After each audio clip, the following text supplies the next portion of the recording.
Hello again, everybody. I'm Dave Cohen, and welcome to our Super Sports retrospective of the 1990 Syracuse lacrosse season. The final game in the Carrier Dome for the brothers Gary and Paul Gait, for 13 Syracuse seniors in all. It was the second round of the NCAA tournament, the Orangemen meeting the Brown Bears. Syracuse had received a bye in the first round, and a win in this game would send the Orangemen to the Final Four of lacrosse here at Rutgers University. Syracuse wasted no time, as you'll see, jumping on Brown and giving the fans something to remember from this tremendous era of Syracuse lacrosse. This year they have flocked to the Dome in record numbers, hoping to see history being made before their very eyes. Well, last year very few saw it with the naked eyes, but the replays show them the hidden ball trick of the Gait brothers. That was against Navy in the NCAA tournament. This year, Syracuse picked up right where they left off, overwhelming a strong North Carolina team in the first game of the year. It would be win number one in a perfect 10-0 regular season. Paul Gait and Gary Gait are closing in on a combined 300 career goals. Today they make their final Carrier Dome appearance before the Syracuse fans and a man who has to feel as if he's been blessed, their head coach, Roy Simmons.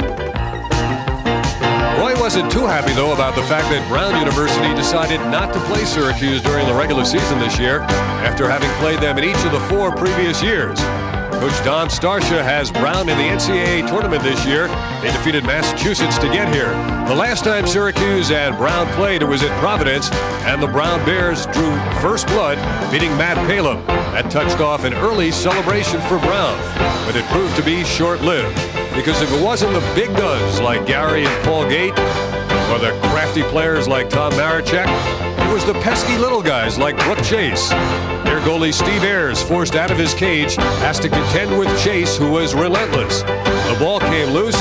Chase beat Ayers to the loose ball. Then with the goalie hopelessly on the ground and locked out of his own house, Brooke Chase put in one of 15 Syracuse goals in an easy win last year. Today they meet for the first time since then. Super Sports, a production of Cook Cablevision of Syracuse, presents Syracuse University Lacrosse. Today an NCAA Division I quarterfinal round game featuring the Brown Bears, who are 11-4, and the undefeated and top-ranked two-time defending national champion Syracuse Orangemen.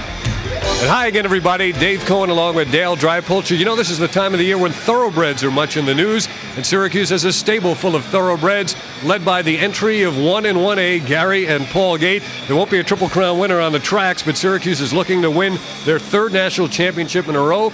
And can Brown pull a trick out of the Ivy League, as Penn almost did, and surprise Syracuse and upend them? A lot of things would have to fall into place. One of them is to really dominate face-offs, control the tempo of the game, play a good zone defense, and hope everything falls for you. But you're right, they don't have the horses, but stranger things have happened. I think it's going to be interesting to see the game plan that Dom Starsia comes up with and how Syracuse counteracts it.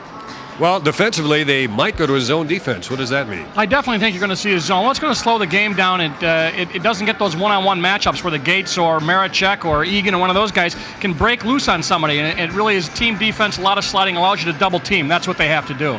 It's a very ugly day in Syracuse outside, but we're playing under perfect conditions. The last time, though, that Brown played against the University of Massachusetts, they were outdoors in terrible weather. They say much worse than what we've had here today. They came from behind and they defeated UMass to get here today. Let's talk about some of the offensive people for Brown University.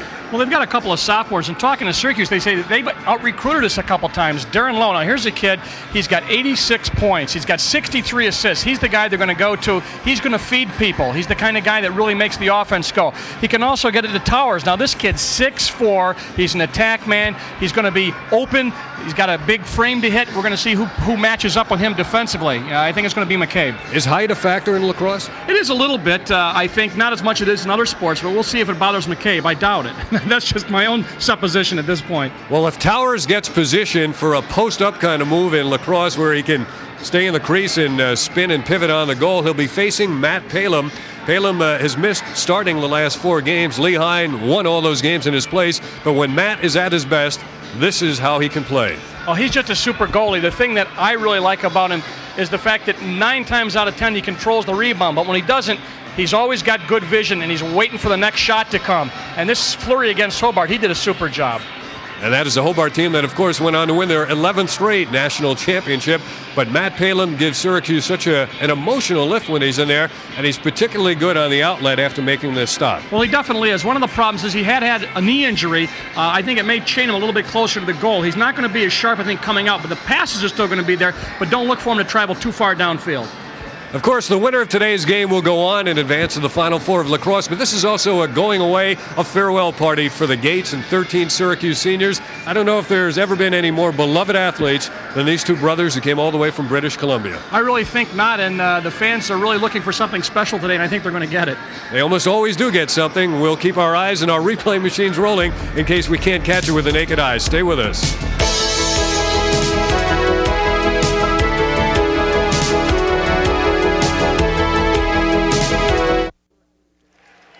And we're back with you in the Carrier Dome in Syracuse. Dave Cohen and Dale Drypulcher, Super Sports coverage of Syracuse University in their first NCAA lacrosse game of the year.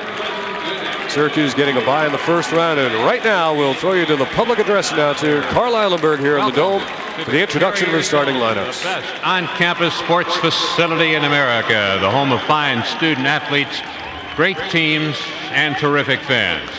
This afternoon, it's the exciting, fast-moving, hard-hitting world of intercollegiate lacrosse and an NCAA championship quarterfinal game featuring the Brown University Bears and the two-time defending national champions from Syracuse University.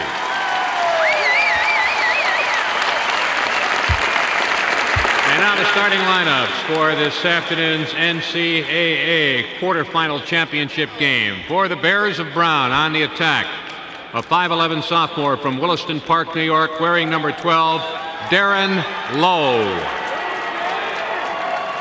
From New Canaan, Connecticut, 6'4 sophomore, number 44, Andrew Towers.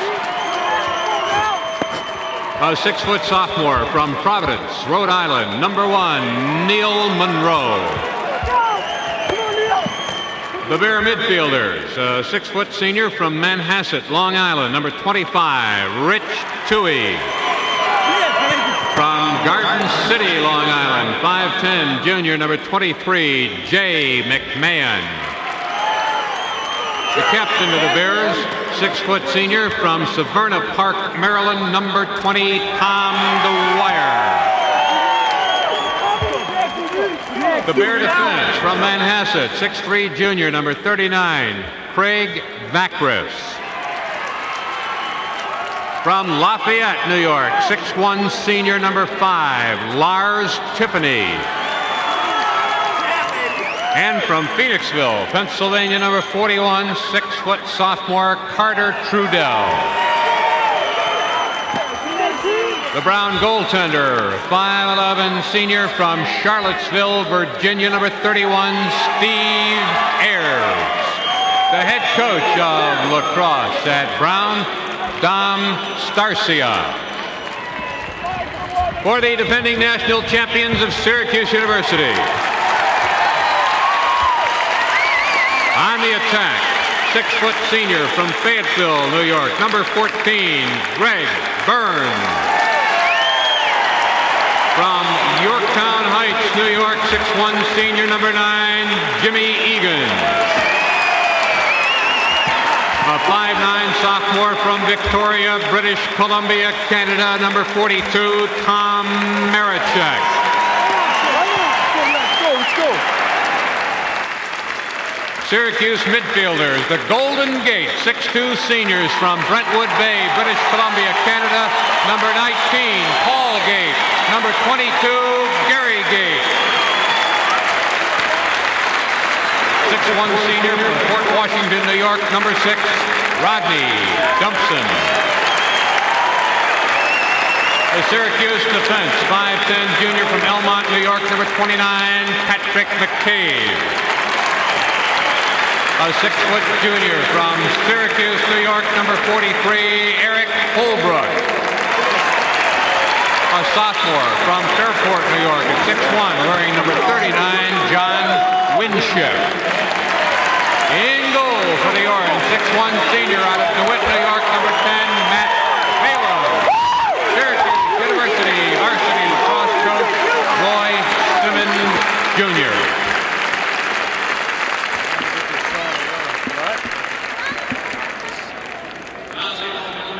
you all please to rise and join in the singing of our national anthem.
A banner that says it all about the sport of college lacrosse.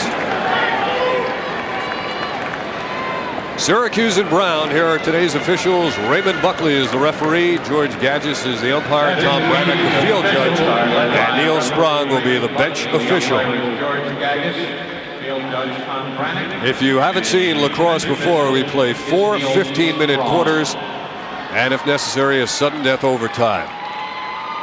In the nets today, starting Matt Palin for Syracuse. He did not start the last 4 games, underwent arthroscopic knee surgery, but he is back now and apparently close to full strength. He had a very fine showing against the University of Massachusetts. Just saw him shake hands there with Steve Ayres. There's a very close fraternity in this sport. A lot of healthy respect. Most of these players know one another. They've played against each other in summer leagues, amateur competition, but don't think for a second that it will not be intense once we get underway here. Kirk Pratt for Syracuse on the face-off, and Jay McMahon will face off for Brown University. We're underway in the Dome, and the face-off's very important. Nobody controlling this one initially. Brown really hustling for the ground balls. They come up with it and lose it. And this is Gary Gait, number 22. Passing to Paul Gait, behind the back and in. Explosive start for Syracuse.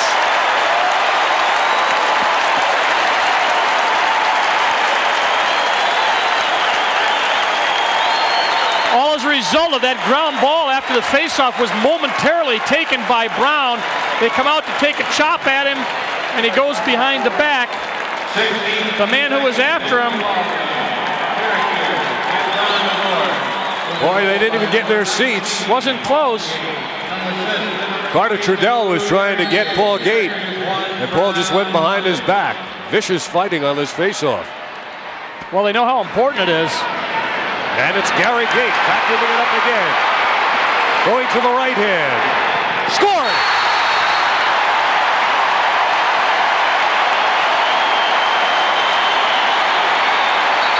Immediately, Brown takes a timeout. We are only 29 seconds into this game, and Syracuse has a 2-0 lead, courtesy of the Gaits. A lot of real intensity on this faceoff, but Gary Gait comes up with the loose ball. Actually, the faceoff, Lars Tiffany's going to slide over to try to pick him up on the fast break. He was guarding Egan, and Ayres not able to get a beat on it. And it's just as you said, Dave, in 29 seconds, we've had 2 goals. And Brown, 30 seconds ago, was even. Now they're down by 2.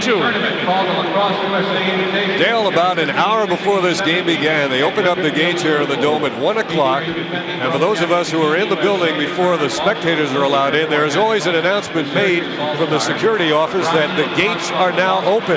Yeah. And there were a couple of Brown players on the field who turned around and looked. Yeah. They heard that announcement that the gates were open. See if they're there. There's the right-hand shot, real hard. He had Ayres over to the right side of the goal, and Gary Gait up with his first, and it's 2-0. Lacrosse, USA. Now, you know what he said in that timeout? Hey, calm down. It's 2 goals. Yes, they're coming fast. You guys are playing with good intensity. Both wingmen for Brown have those big sticks now. And this faceoff is gathered in by Kirk Pratt. He'll give it up and head for the bench. Pratt will stay on. He fake going off. He hasn't scored a goal yet this year. Dan Tuohey has it now. His teammates call Pratt Curtis, and now he's off the field. And Joe Bonacci comes on, second midfield for Syracuse. We are in the opening minute of the game, and it's 2-0. Bonacci goes to the right hand, feeds in close. Greg Burns stopped, and Ayers finds the ball at his feet, and he looks to outlet. Now he gets it up ahead for Dwyer. Good check at midfield. They can't find the ball. Ricky Kramer applied the trek, and Tom Dwyer picks it up. Syracuse hustling to get back on D.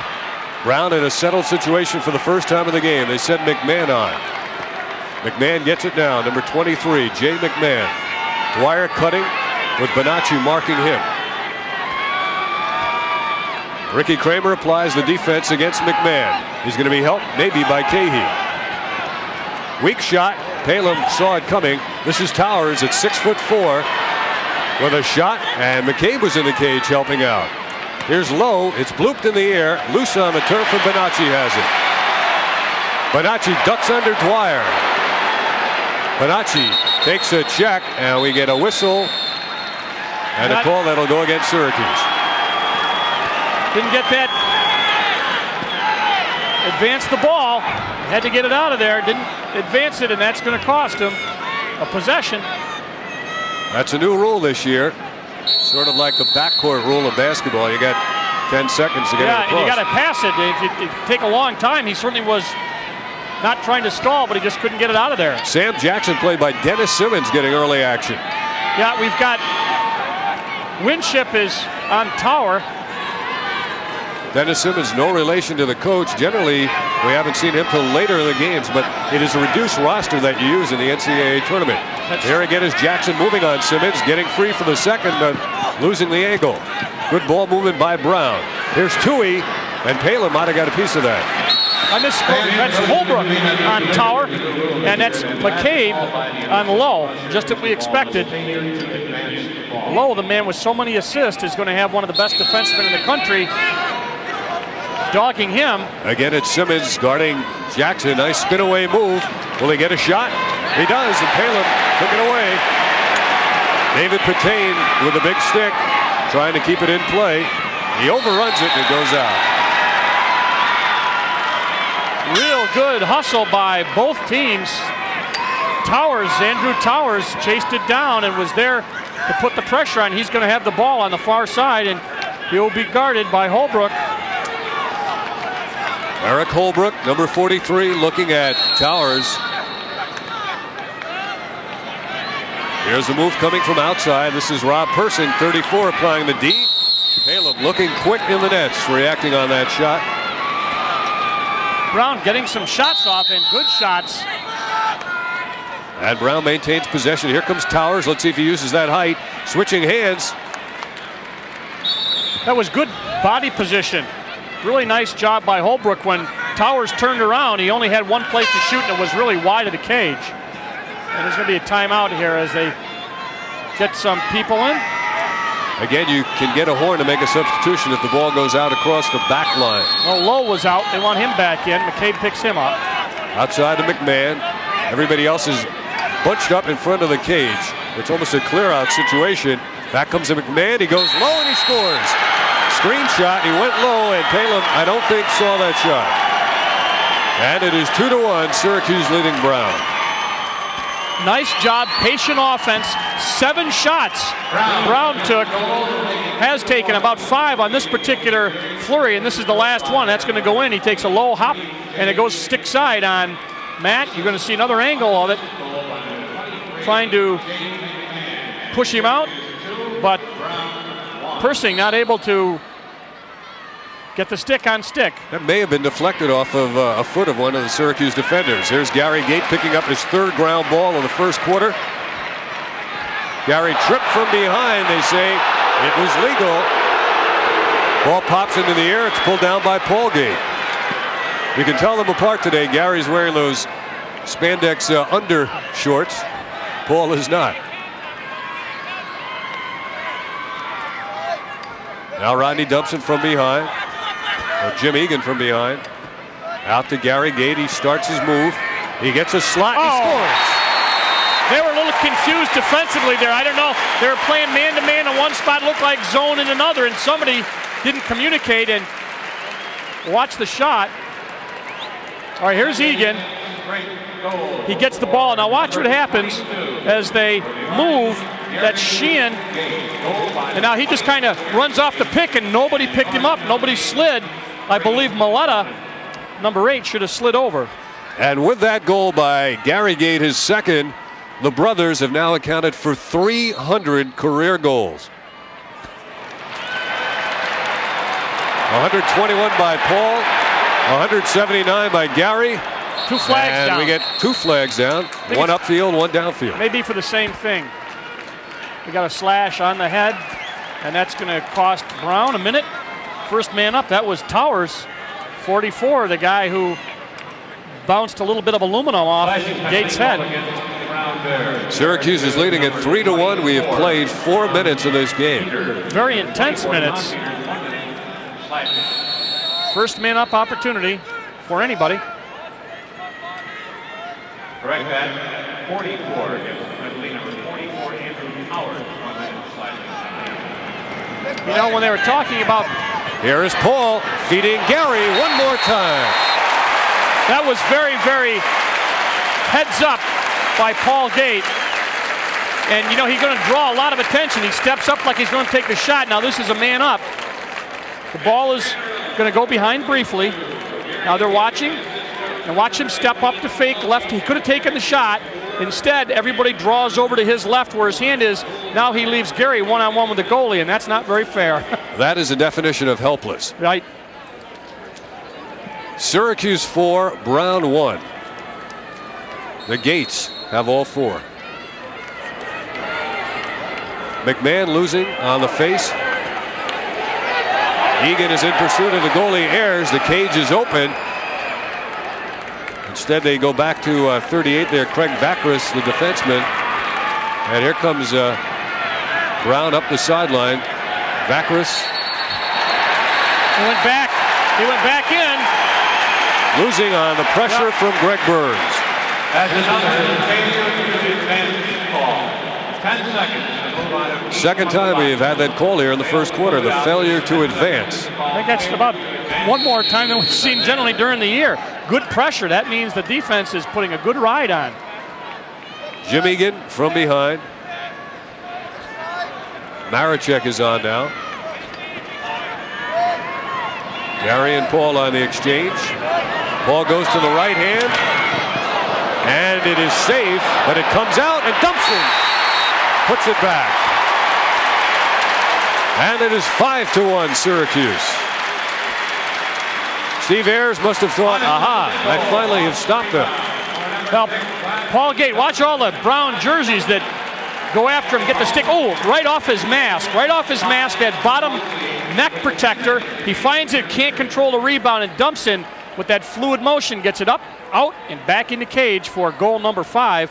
And you're going to see it again from the end zone. There's a left-handed shot. You see it bounce off the helmet between that neck protector, but the defenseman knocks it away, and see how quickly Dumpson got rid of that, and we're back to live action. A face-off again to the SU Orangemen. And they just bounced off of Paul. Now here's Gary feeding it into Burns. Burns in close. Oh! And it's in the net again. I think Maricek got that one.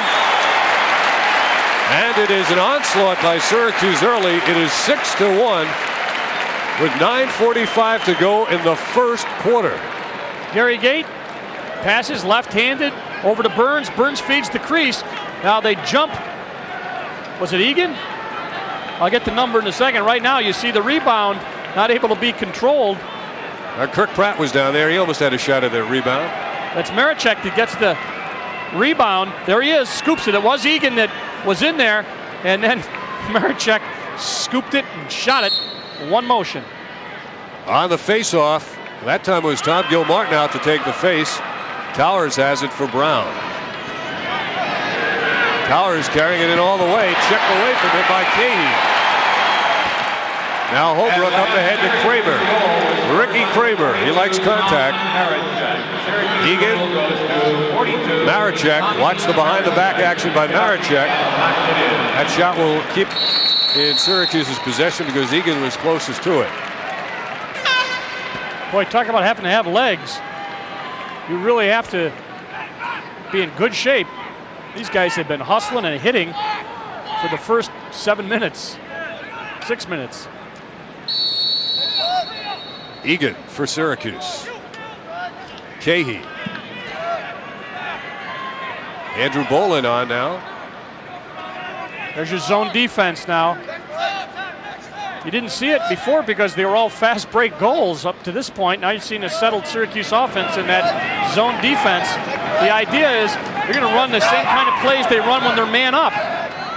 Because when you're man up, you're always against the zone. And one of the things you can do with the zone that is more difficult when you're man-to-man is double team. Slide over. So that's what they're doing. Brown's got their sticks up. They want to cut the passing lanes down, not let you feed the crease. Well, if anything, they're getting a breather here. Well, that's they've exactly got to concentrate. Right. Which is what happens if you can run that zone. You can slow things down. 8:23 to go in the first quarter. Syracuse 6 and Brown 1. Syracuse being right there. Very patient. Kramer loses it but gets it back. That was Kramer. It was an excellent job by Trudell. That's what that stick's up for. Get those 6-foot sticks up. Egan sending back behind. They feed up top, intercepted, taken down by Brown. Coming upfield is Drew Polina. Polina racing stride for stride with Tuohey. He gives it up and he heads off. Tuohey did a nice job of turning him back. Brown's trying to get some people on. Neil Munro, back he goes to Rick Tuohey. He's come on along with number 30 Jim Strube and 16 is Sam Jackson. This is Tuohey on Kramer and he scores. Nothing fancy about that. Moving right and shooting back. Just a sweep. 25, Tuohey. And as you said, Kramer on him, and he can't, tries to get the stick in. Just a perfect time to get rid of the shot by Tuohey. Watch, there's the jump. Now you want to be able to get up stick on stick. He just gets it up, but give Tuohey credit. It went right between Palem's legs. And it is now 6-2 as Syracuse has the lead. Rich Tuohey scoring the second Brown goal. Midway through the first quarter right now. A lot of scoring early on. Here is the face, won by Syracuse. A shovel pass from Paul Gait. That was intended for Greg Burns, intercepted by Brown. Back comes McMahon, Jay McMahon. Feeding to Neil Munro. Coming on now is Sean Stolford, number 10 with it. They feed it back to Tuohey and his shot is high. They were trying to screen Palem. They had 3 guys set up right in front of him, and Syracuse a little bit confused about who was taking who, and now they're saying that should have been Syracuse ball. Now they get a whistle that stops play, illegal procedure signal, and Syracuse is going to get it.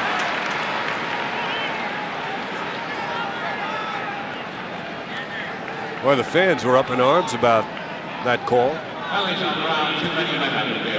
Too many men on the field, I guess. As I was looking to the left, I did see a whole host of Brown shirts run on there, and apparently too many of them did. Suppose the fans counted them that quick? It just doesn't look right. Well, this is really unusual to see the opponents take as many shots as Syracuse. Nice feed down the middle. It's Paul Gait feeding off to one wing. Maricek back to Paul. Nice save. Great save by Ayers. Egan getting into it with Vaccaris in front of the cage. Paul Gait missed that attempt on Phil Maleta. And up it goes to Munro. He's matched up with Gary.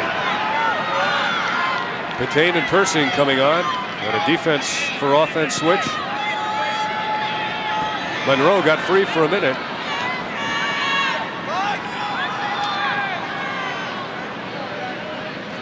There's Dwyer starting his move against Persing. Patain guarding. And that shot stays in Brown's possession.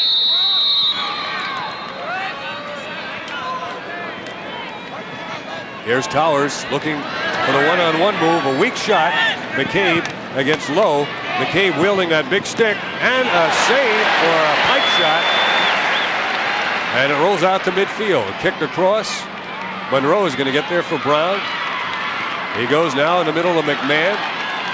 Switching left, coming in. Checked away, and a flag. Maybe on Gary Gait. Should be a hold.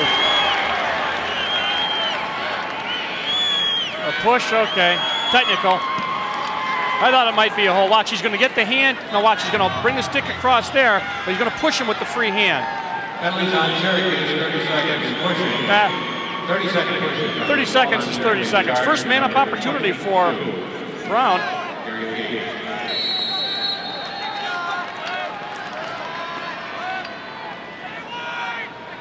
Now Brown with the extra man opportunity. I think I finally figured out what looks different about Gary Gait in this game.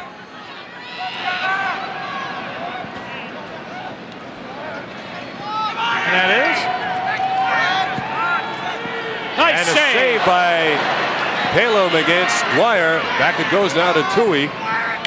He sends it to Lowe, the master feeder. Back it goes to Tuohey. Good ball movement by Brown. They're even. Towers. Matt Moore coming on. Teams at equal strength. Always Nobody confusion. picks up McMahon. Bounce a shot. Palom stopped it. There always seems to be any team when you all of a sudden get even and the guy runs on. It's very difficult to see who gets whom. So now we just got Syracuse's familiar man-to-man. Jackson on the exchange with Tuohey. 6-2 Syracuse leading. An explosive start by the Orange in this game. McMahon's handled the ball most often, I think, for the Bears. Here's Tuohey's shot, and Palom saves. Matt giving it up now to Person. Takes a couple of checks, tiptoes down the sideline, gives it up. Intended for Moore. Moore gets it back. Moore a bounce feed, pass. and a shot and a save. And Brown's going to get it. Good hustle by Tiffany, number 5, and now they're going to start things right up again. These officials aren't fooling around. You got the ball, we're going to start you. Ayers has it. They'll ride against him. He fires it way upfield. Intercepted by Moore, but he couldn't handle it. Taken down by Stratton, Todd Stratton. Giving it to McCabe, adept with a behind-the-back pass, but Moore can't handle that one. Picked up there there's by a Ward. Brown. Lars Tiffany redirects. That's a violation.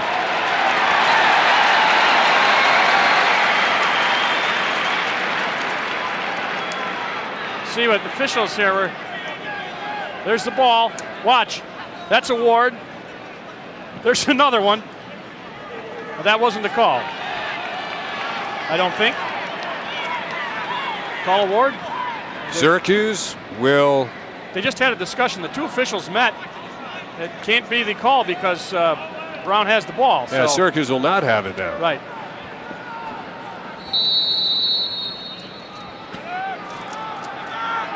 Matt Palom credited with 9 saves here in the first quarter. Been busy. Ayers by Burns.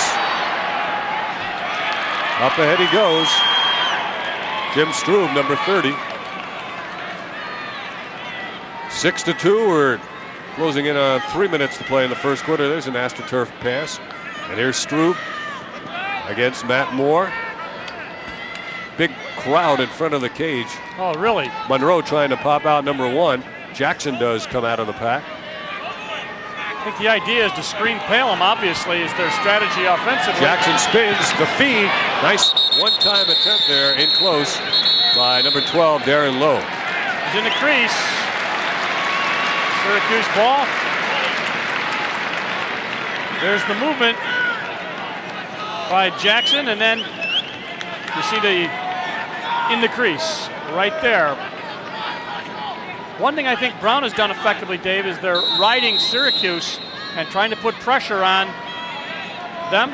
Falling off here, pick up Matt Palom when he gets up to around the box, I'm assuming. All right, what's the strategy here by having Palom walk it up? Well, he's going to see who jumps him. He takes it over. I don't believe that. Not with that knee. He's had 2 shots this year. He picks it up. He scores, shoots, and it's saved. His helmet is knocked off as Burns will let the ball roll out of bounds. Lars Tiffany in pursuit. Palin's third shot of the year, and he enjoyed it. That was scary. I guess they figured maybe with his injury he wouldn't go across, and when they let him, he took it. He has scored once. That was his third shot. Woo. Well, he probably figures Lehine is now a very capable backup. Right. Yeah, I'm sure. I'll tell you what, every time he's taken a shot, he's lost a piece of equipment. His helmet. Had a stick broken after the goal. Broken, that's right. Paul Gait to Gary. Now, Gary's wearing shoulder pads, or bigger shoulder pads in this game. Appears to be, yeah. He's offside. See, Paul is not, or he's wearing small ones. Yep. Darren Lowe pleading his case to no avail.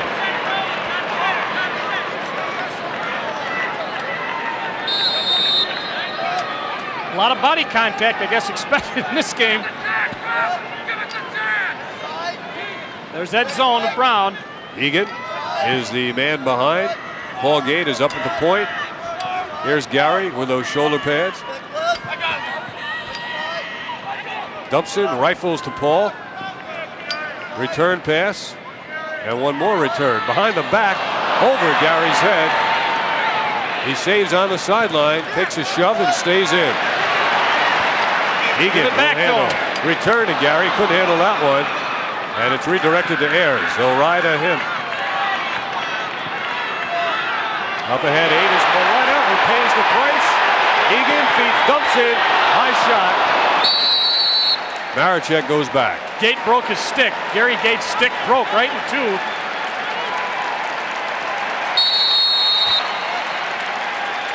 Play back in, Maricek. The Dumpson will fire. Woo! That was a I'm still here, don't forget about me shot. There are some who contend that he owns the hardest shot on this team. Well, I'll tell you what, he gets it off one of the quickest shots I've ever seen. And there's the Egan. Paul intercepted. Nice job there, stepping up is Carter Trudell. That's one of those things in that zone. They try to force that pass. Egan's going to make Ayers work. Up ahead, Trudell. Burns coming over to play him. 33 is Mike Gannon. Syracuse doing a great job of hustling. Stratton got hit, but they got the ball away. And the Orangemen have it with Paul Gait. Very few will take it from him. Feeding the Dumpson in close. Fake, score. Yes, yes.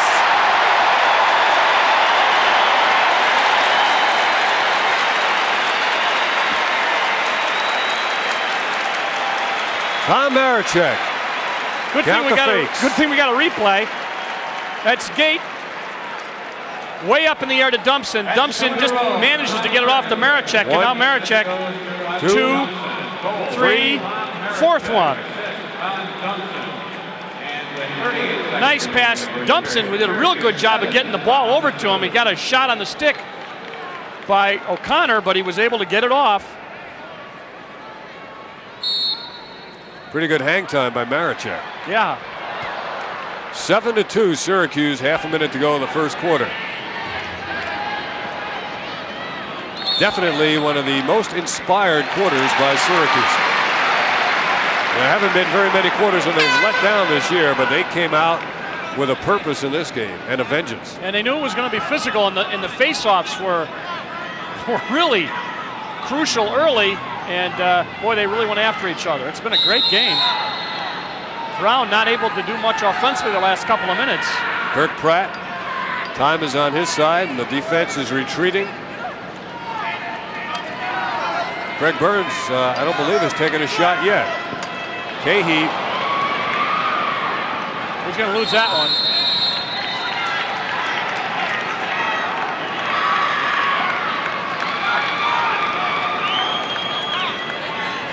The guys from Brown are ready to go, and the officials are just getting into place. Palin was out of the cage.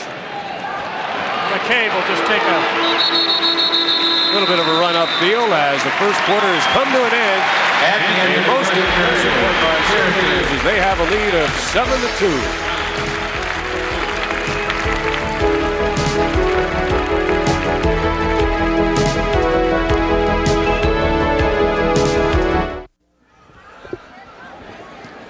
Part of the crowd here in the Carrier Dome that has filled the upper deck on the south side of the dome. This won't be near the record crowds that Syracuse had earlier this year, crowds of 18,000. But an awful lot of people will be heading down to Rutgers, assuming Syracuse is victorious in this game for the Final Four of Division I lacrosse. Memorial Day weekend. Games on Saturday and Monday. Syracuse is scheduled, if they win, to play in the noon game on Saturday. 4 Ivy League teams, Brown, Harvard, Princeton, and Yale, in the tournament this year. That's a first. All making it to the quarterfinal round as well. Pratt and Towers out for the faceoff. Towers at 6'4", and he is one of their faceoff men. McMahon was the guy I thought they might put out, but right now they're going with Towers.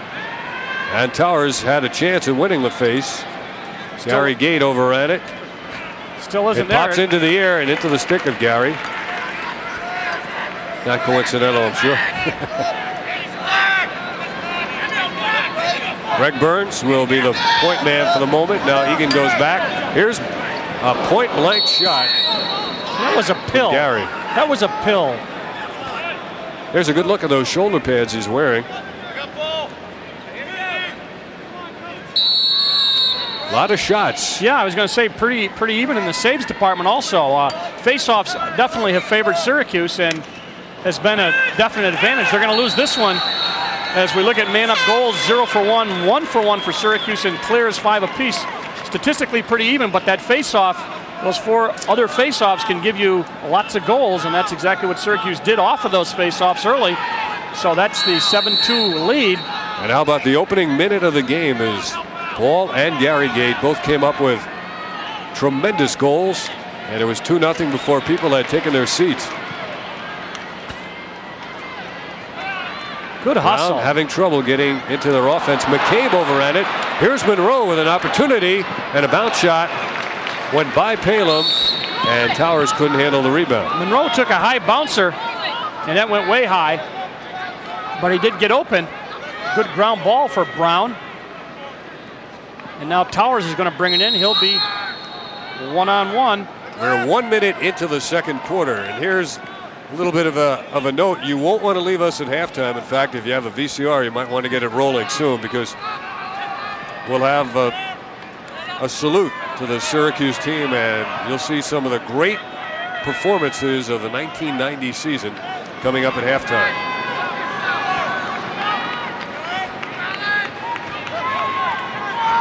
Andrew Towers playing outside now, getting pressured by Holbrook. He goes over the top and takes it away. That's a good job, Holbrook. It's over the top too. That guy's 6'4". And there he is coming up with a loose ball, getting it ahead to Stratton. Now the big sticks are handling it.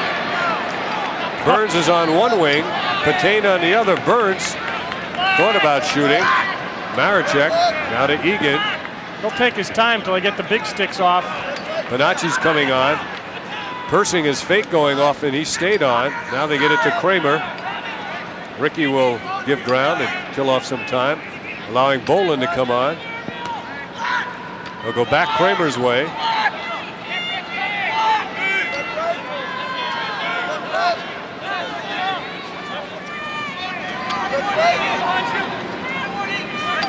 Staying with that zone defense. 7-2 Syracuse. No scoring yet in the second quarter. As I said, you know, the principle is the same as extra man. When you're up, you have to pass that ball and hope you can get somebody sliding the wrong way. Otherwise, they got those big sticks in the passing lanes, and it's hard to work in close against the zone defense. And they hope that something like that happens, where you have to pass it so many times, eventually you lose it. Yeah, you lose your concentration. Well, you notice how it's slowed down. It's 7-2, and they haven't gotten a shot off there. Just on that particular flurry, they just did a nice job of playing defense. Up to midfield, where it's played by Trudell. Flag will fly. It's a delayed call against Syracuse. Nice movement, and Lowe gets the goal on the pass by Dwyer. Nice job after that flag. Dwyer got open. Play on situation. Yep. There it is. It was up in the air. There's a push, but he managed to keep the ball in, and Dwyer came up with it. And now he's looking for somebody on that across the crease, and he gets Lowe, and Matt Palem just can't get back in time, and Lowe comes up with goal number 3 for Brown on a pretty pass. Darren Lowe out of Williston Park, New York, 5'11" sophomore. Now they think McMahon's back out there. It's still Pratt. Off the face, it is Gary Gait going to the right hand. In close, and the goal put in by Greg Burns. Greg Burns gets his 29th goal of the year on his 68th shot. Shows you how important the face-off can be. As I said, they can turn into goals, and when somebody's using the zone defense, they really don't have much of a chance to get back and do anything like that, get in that defense, because they get the ball right away in the crease area and right out in front. Burns just wheels and fires, and there's a little bit of confusion. Nobody picks him up. Tiffany slid over. There are the Gaits coming in off the wing on the face. Neil Munro going to be played by Matt Moore. I'll make it Pat McCabe. McCabe wields a tremendous stick defensively. Strube.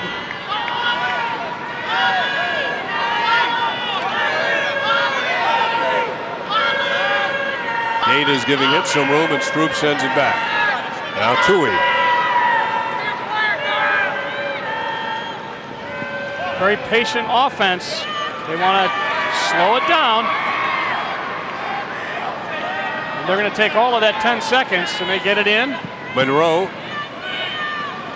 on the exchange to McMahon. Munro regained it, lost it. Taken down by Holbrook. In the middle he goes. Winship having trouble. That big stick, he's at a disadvantage, but Maricek checked it away. Paul Gait picks it up. Look how he bounces off the people. Spotting Maricek. Behind the back, nobody there.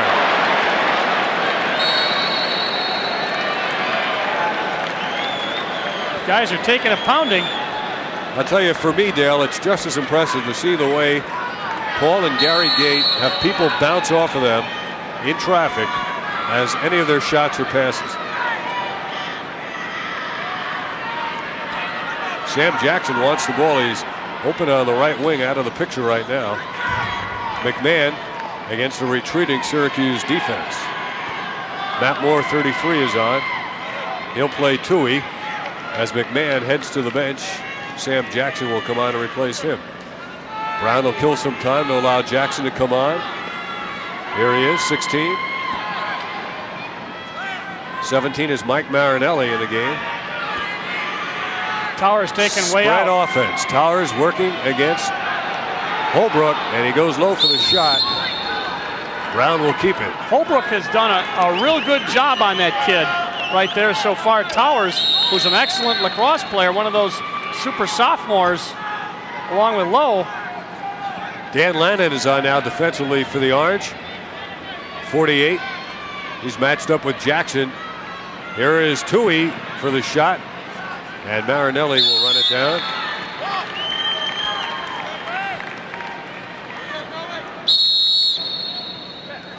Outside Jackson. Strube is 30. Persing got his stick on Jackson there. Syracuse player goes down and he's hurt. Oh, his knee is hurt. Syracuse player is down and hurt. As the action comes upfield, we have a Syracuse man down in severe pain as Matt Moore looks for the shot. He scores. Yes. Yeah, that's it. Matt Moore scores, but upfield we've got an injured Orangeman. And immediately Syracuse Dr. Bruce Baker is going to head on the field. It was Lannon, I think, will check the goal. Watch, the ball was out, down, fast break situation. Watch it. Up off the goalie's helmet, and then it went right up in the air, but watch it go across that plane right there. That's it. That happened seconds after the injury to Dan Lannon. Watch him plant his foot. Watch him plant and watch what happens. Right there.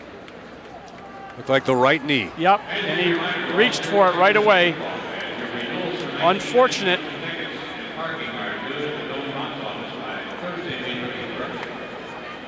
So Dan Lannon, a junior out of Fayetteville Manlius High School, is being looked at.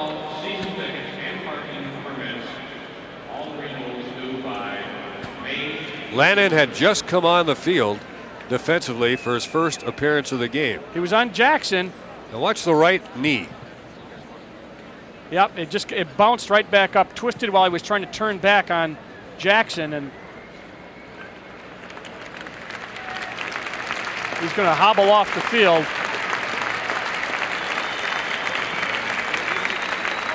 Doctors Bruce Baker and Irv Rayfield. They're right on top of it. Tim Neal, the trainer, in the dark blue sweater. Matt Palin knows something about knee injuries. Yeah.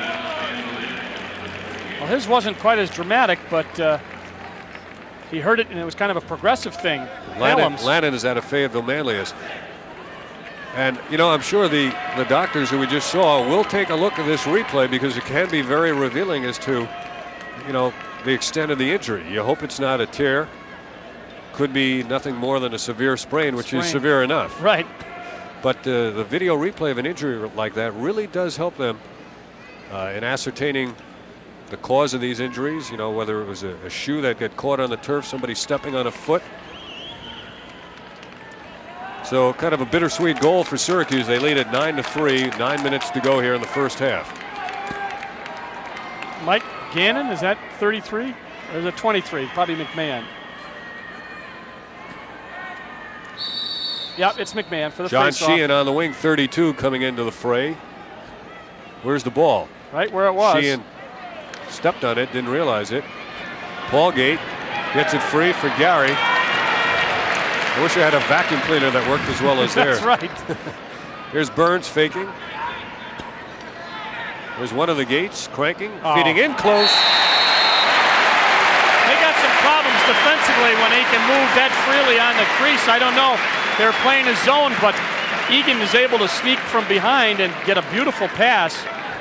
Egan's 16th goal of the year. Steps up, challenges. Look at him. See, they both come out to challenge him, but everybody left Egan alone, and he just snuck from behind. Kirk Pratt is standing saying, why didn't you pass it to me? I haven't scored yet this year. I need one. 26. And you see how open he was. So they've a couple of defensive problems there for Brown. Paul Gait, by the way, has gone over the 200-point mark in this game, as Syracuse now leads it 10-3. Faceoffs are getting in the dominating range now, 11-4. 10-3 is Syracuse's lead. Ball is picked up by John Sheehan. The Brown Bears, 11-4 coming in. Towers trying to do it all by himself right here.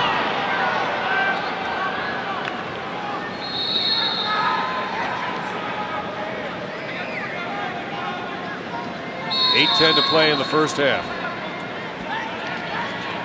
Sam Jackson. Back he goes now to Tuohey.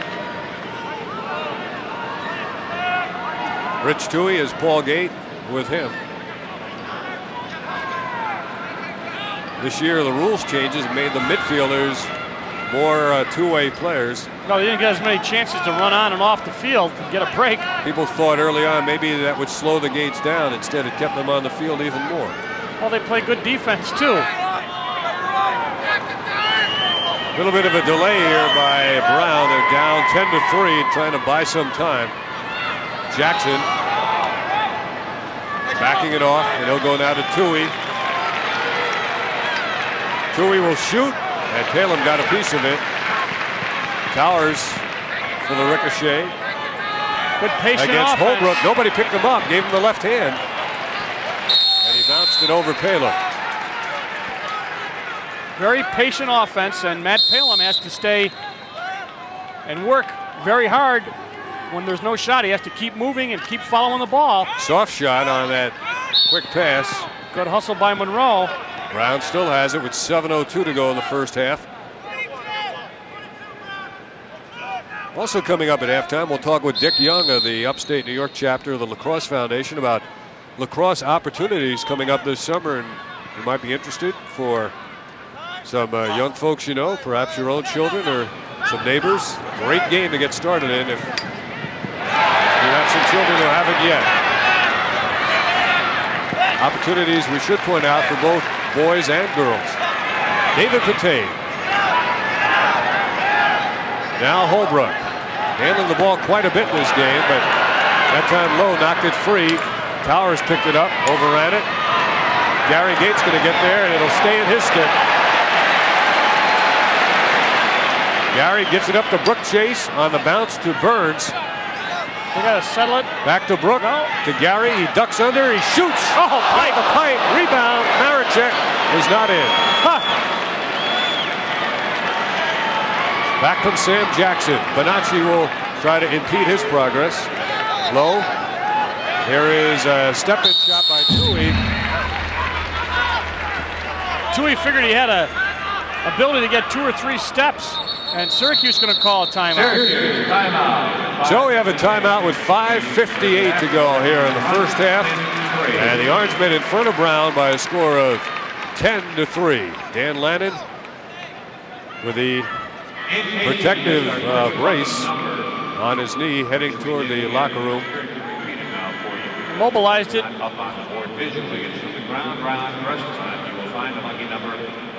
Here's what transpired as Gary Gait, a nice fake, and then the shot, and it bounced right back out, and the goalie got it.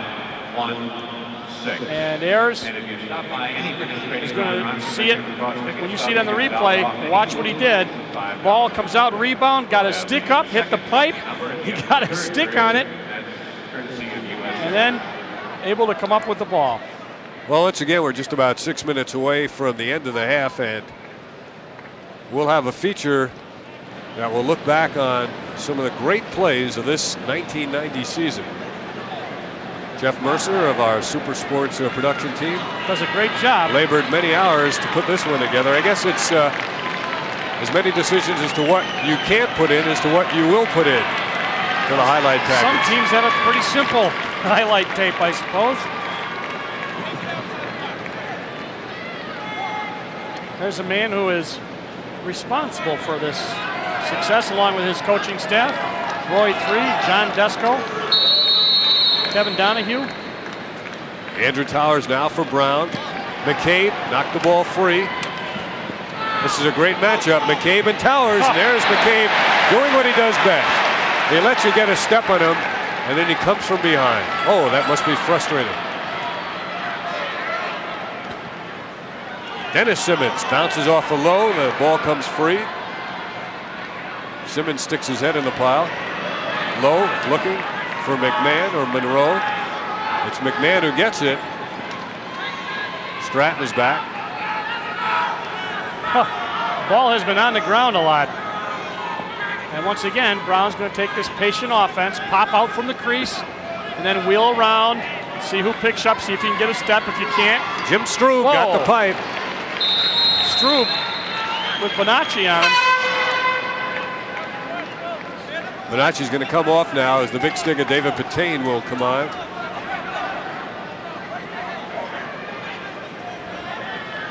There's those, got to look at those orange pipes, the 36 square foot area that Matt Palin and his counterpart from Brown have to defend. Strube, he was looking for that shot. Patane knocked it free. Big Bill Tully is in, 45. 6'4" and 240. Palin has taken one sojourn out of the nets and taken a shot. Now here comes Tully. He goes down to get into the offense. Egan behind. He was open. Bonacci, what will he do? Began his career at the Naval Academy. Dan Cahey. Cahey's really come into his own in this season. His senior year. Egan will give it to Maricek. Bonacci now heading down toward the 4-minute mark in a 10-3 Syracuse lead.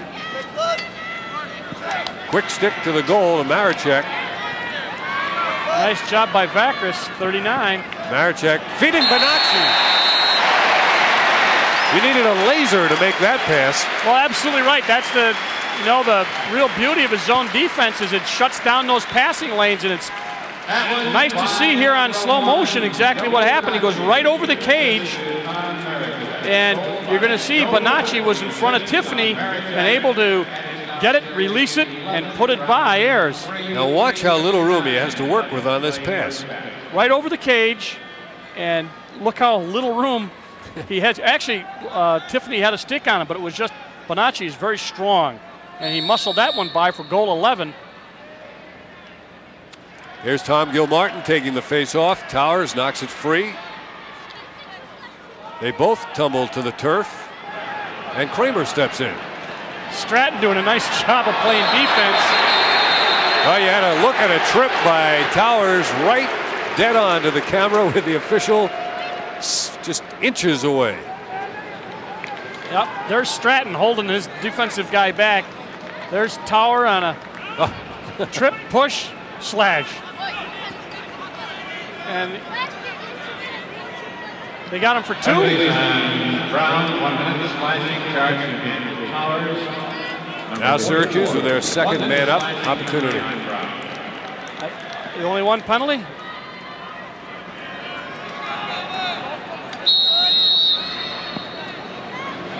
Orange leading it 11-3, 3.5 minutes to go. Syracuse 1 of 2 on man up so far. I mean, this is the second. They've got 1 of 1. Oh, right to Ayers stick. with a save. Nice save. Up ahead to Lars Tiffany. Munro. They're released. They're even. On comes Dwyer and McMahon. Tiffany was open, heading toward the cage. They couldn't find him. Darren Lowe. They're going to give him room to shoot.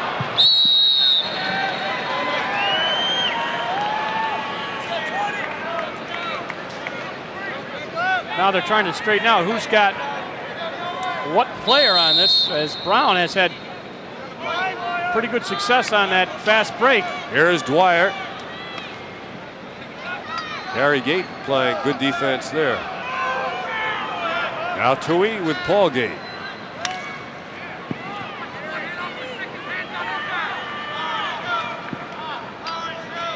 Gary comes over to play him now. Some switching on D. Patain did his job.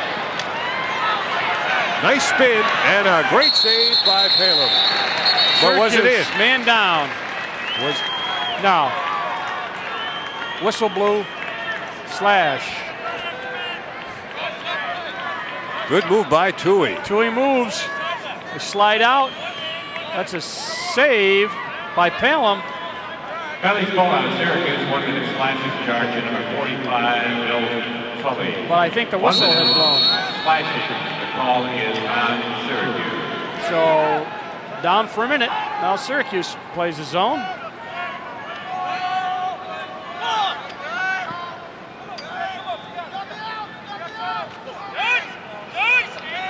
Brown will retain with 2:07 to go, and the crowd not happy. Did they think that was a pass? I think they did think it was a pass.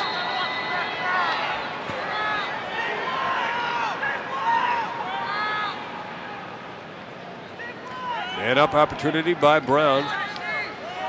Their second of the game.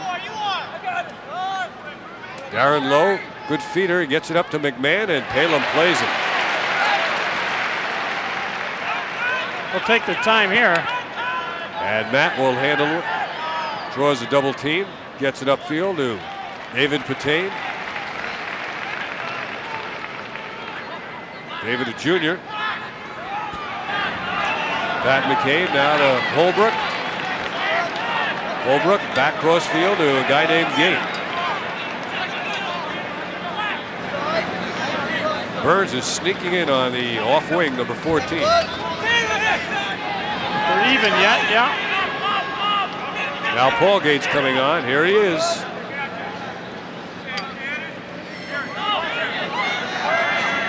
Pops out to Gary. He fakes. Finds Burns. Syracuse will have another opportunity with 54 seconds to go. Shot 25 for Syracuse. Brown right behind him. Actually ahead of him. 28 shots. Matt Palin with another record. You know, I started off the season by saying he's underrated, and I still contend. We'll see what happens at the end of this season, but definitely an underrated goalie.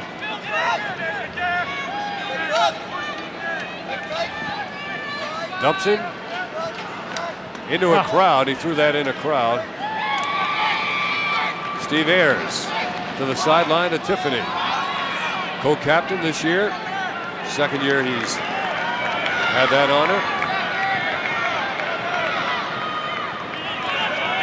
Now Dwyer, we're down to 25 seconds. Making his move against Patain. Patain let him go to the outside, and the shot beats Matt Palin. That consoled in there by one of his defensemen. I think it was McCabe.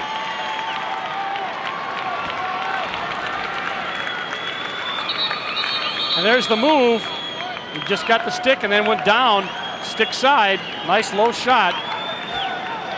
Now a timeout taken by Brown with 18 seconds to go here in the first half. They're down 11-4. Nice job. I think Patain thought he might get some defensive help coming up. Well, there was no, well, the slide comes a little bit late. You see the stick was already shooting in the act of shooting. So, and then I think Patain wasn't pleased with Dwyer, said something to him after the goal. At any rate, it's a 7-goal lead. Now tell me about the strategy of this timeout. You don't have possession. 18 seconds to go in the half. Are you setting up something should you win the face? That's a possibility. We've seen him do that before. You may see a complete, whoever gets Brown may just set right up in front of their goal. Syracuse has had a couple of set plays off the face-off. The key, of course, is coming up with the ball. How about the open of this game off the face? Yeah. 29 seconds. We had a pair of goals by Paul and Gary Gait. It's McMahon and Pratt again on the face. On the wings. A couple of big sticks for Brown. And Brown does win it. Let's see what they have cooked up here. As McMahon races it all the way against Pratt. Pratt does the job. They may not get a time for a shot if they keep it in play. Marinelli does in fact do that. But time has run out as Pat McCabe bowls over Paul Gait. At the end of a very, very impressive first half. Syracuse leads Brown 11-4. Stick with us as we'll be back with the Chorus halftime highlights and our musical look at the 1990 season.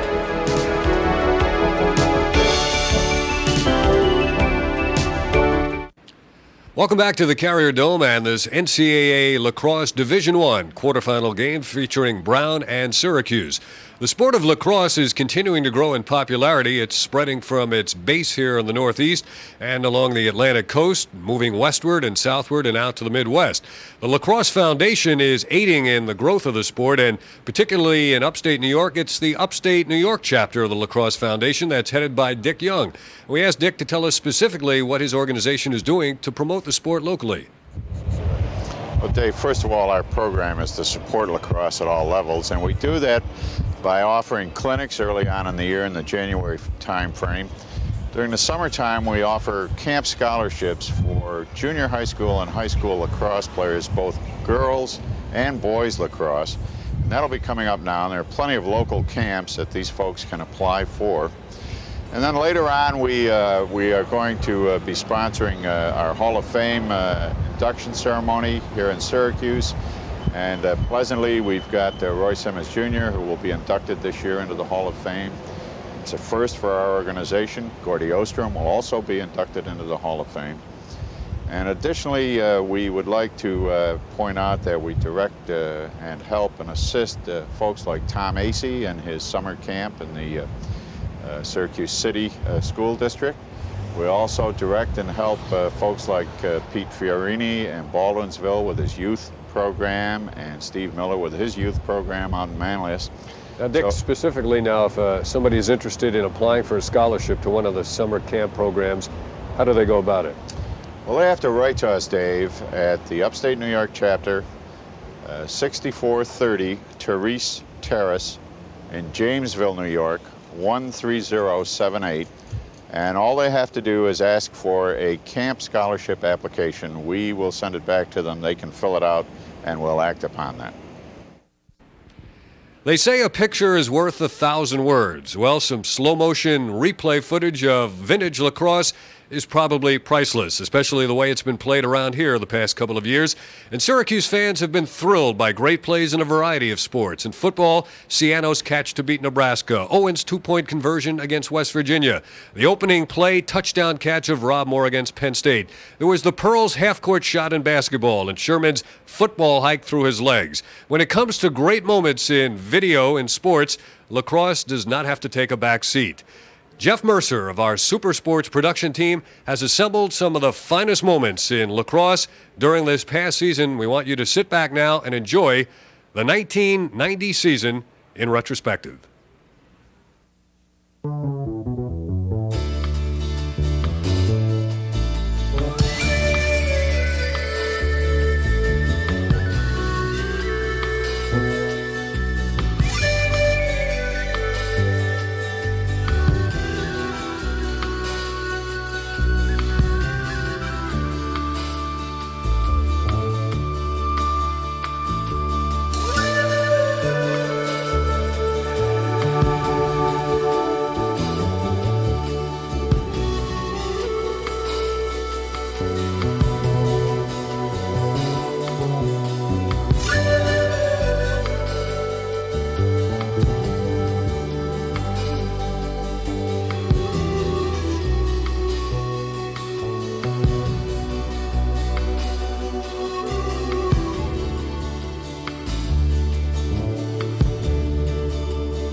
Give me a lifetime of promises and a world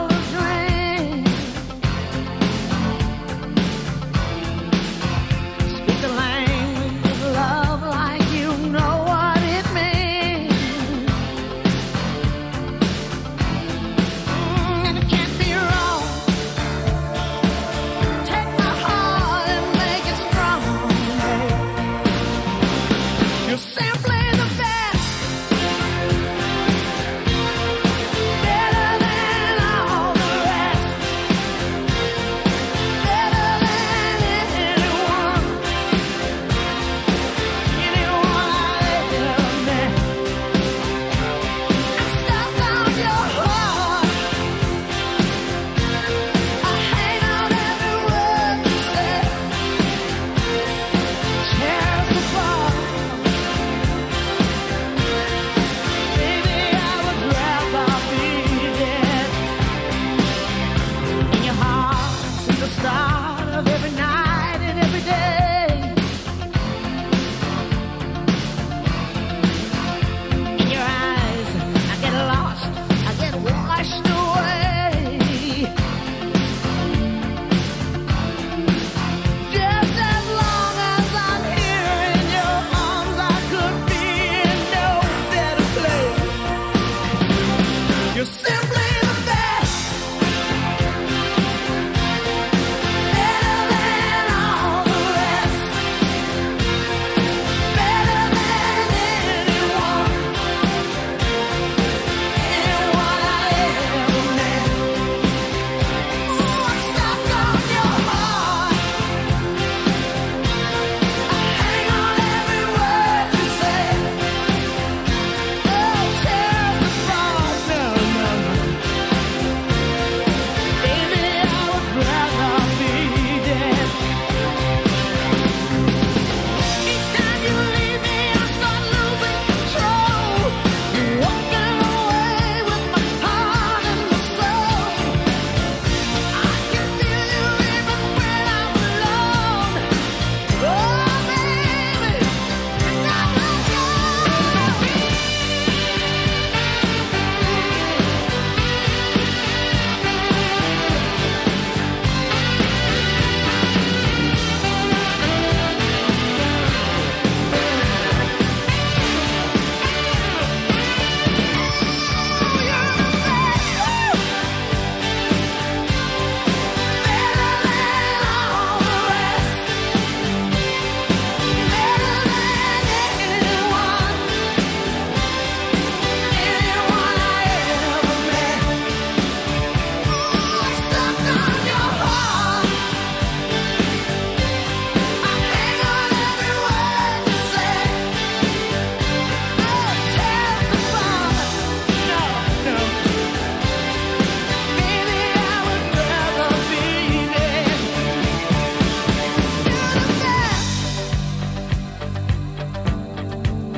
Welcome back to the Carrier Dome at the half. Syracuse leading Brown in this NCAA Division I quarterfinal round game by a score of 11-4.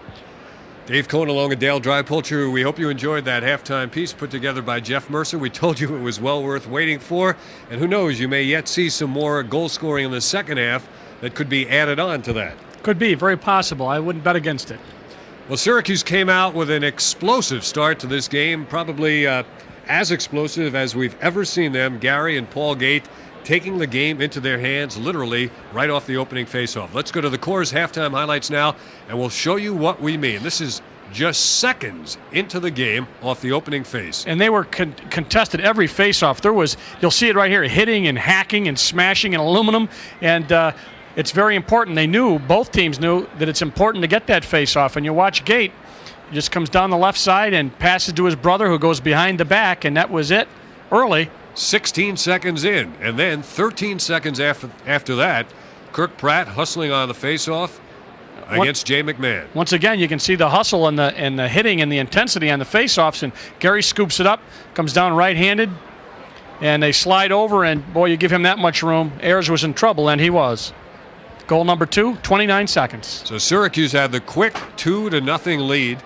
Brown University came back as they narrowed the lead to 2-1 at one point.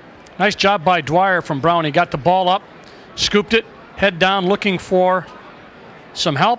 Goes cross cage to Darren Lowe, and Lowe up in the air. Nice job by Lowe. That made it 7-3. That was the first goal of the second quarter. But after that, it was just about all Syracuse as they scored the next 4 goals before Brown got one near the end of the first half. Here's Matt Palin in the nets today. Nice job. McMahon took the shot, rode it up over, and here are the halftime stats. One of the interesting stats, 29-25 lead in the shot department by Brown. Very unusual. Saves, 13-8. Face-offs, obviously a real factor because, as we said going in, it's going to be very important. Syracuse has been very productive off the face-off. Ground balls favors SU. A lot of lacrosse left. Well, you can see Brown has taken a lot of shots, but if you combine the saves and the goals, a lot of those shots have been off net. Absolutely, and one of the things I think that Syracuse is feeling that zone defense slowed things down a little bit, and they're going to get the running game going. Brown and Orange will continue from the Carrier Dome right after this.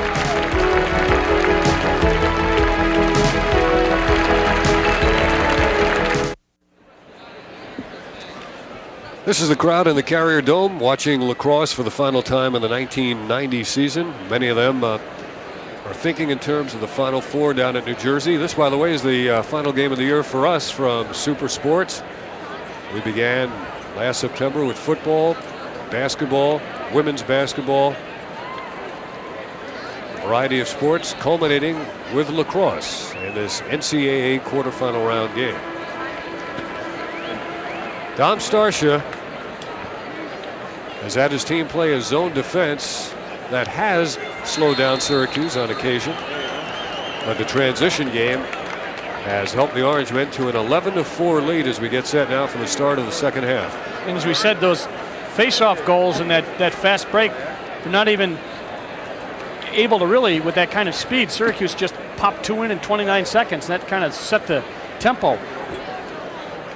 If you joined us along the way, the Orangemen suffered an injury. Dan Lannon went down with an injury to his right knee.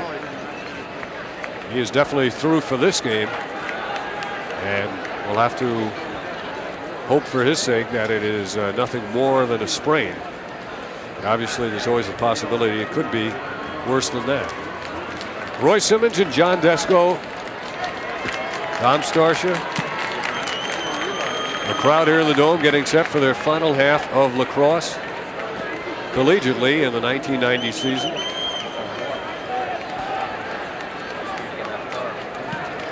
Early in June, actually mid-June, Syracuse will host the Lacrosse USA Invitational Tournament, featuring the defending champs, Team USA, the Iroquois Nationals, the Syracuse All-Stars, the Bryan Lacrosse Club of Boston, the Maryland Lacrosse Club, and the New York Athletic Club. So that'll be some top-notch lacrosse.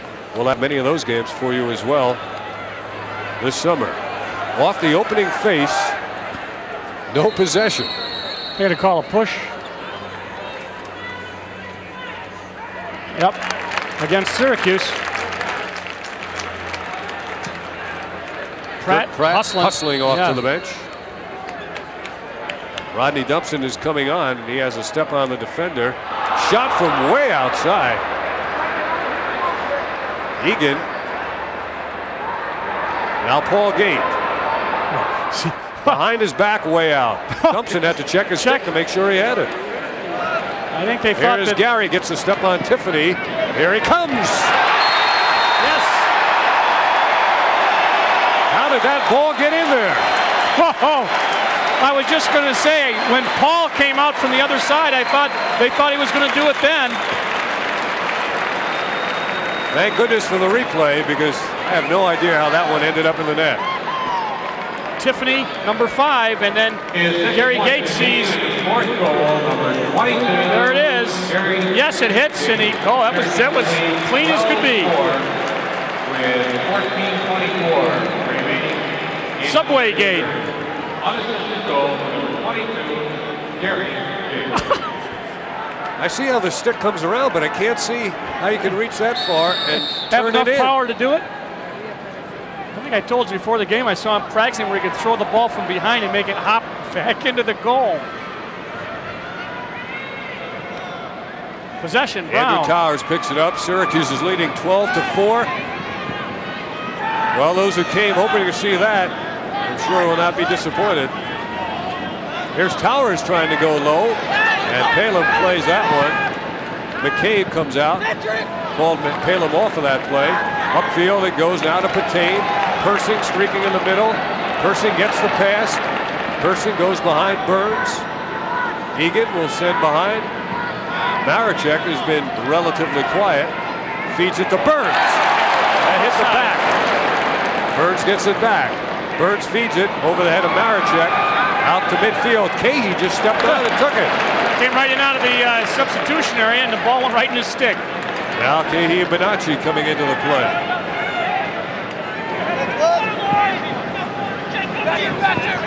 Egan, Maricek.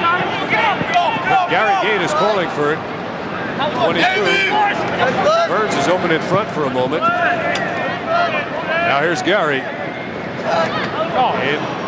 come Maricek. Back to Bonacci.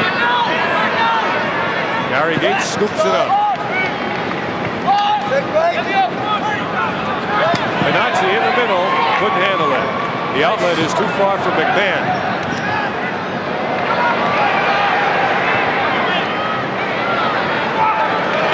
And here's Jim Egan. Somebody has lost the stick. Burns tried to take it.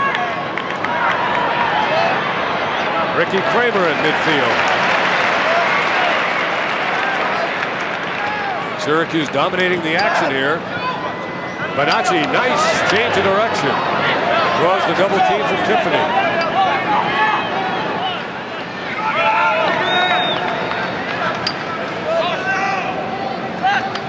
That's deflected and taken away by Brown. That's the way they do things. Backrus got a stick up. Moving with it now is Emil Zizza, local player. And here again is McMahon against Cahey. That's a low shot, and McCabe was helping out in the cage.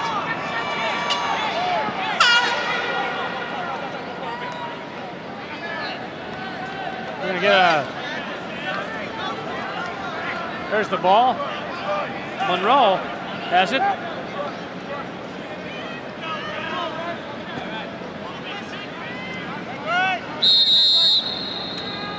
Neil Munro working it in. Munro coming in point blank, and he scores. Nice play by Munro.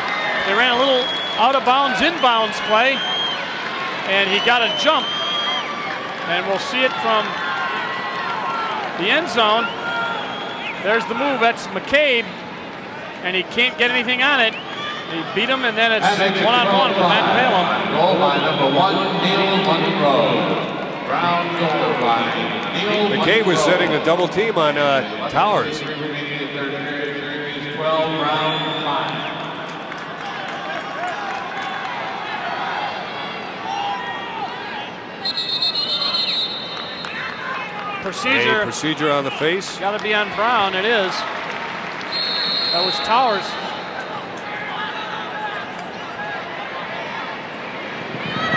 Cahey gets crunched from behind. Bonacci can't handle the rebound.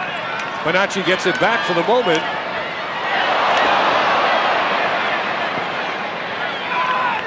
And Syracuse unable to cash in. Yeah, Burns got it again. Now Maricek's not going to be able to run that one down. Well, this is... I was going to say it's getting ugly. I guess it's exciting, but boy, the ball's down. A lot of sticks and pushing and shoving. Jamie Archer in on this play, number 11. Yeah, he's in. Bonacci's there. There's Tiffany. Williamson. And he airs, turns in a circle. They had him turned around. He knocks it back out. Can't control it. And then another scoop shot. Sam Jackson mishandling in midfield. Stalford comes out of there. Sean Stalford with it, number 10.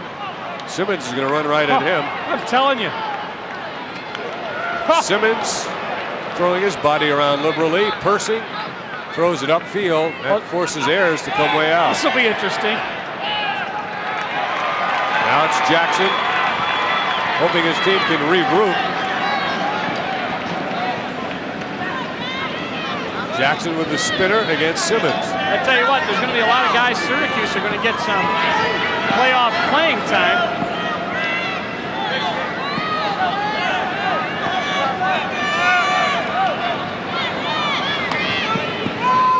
This is Rick Tuohey. Outside to Stalford with a nice change of direction. Didn't get a hard shot on, however.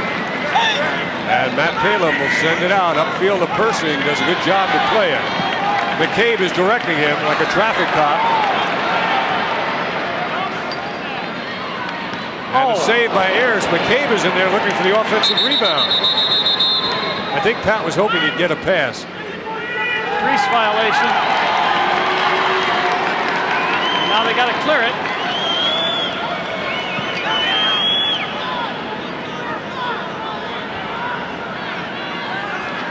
Probably Sam Jackson, 16 with the ball. It'll be Jamie Archer guarding him. Up they go to Dwyer. Archer's going to take a run at him. Comes up empty-handed. Matt Moore is on Dwyer now. He discouraged him from shooting. This is Munro. Munro is marked by Winship. Save. Matt Palem.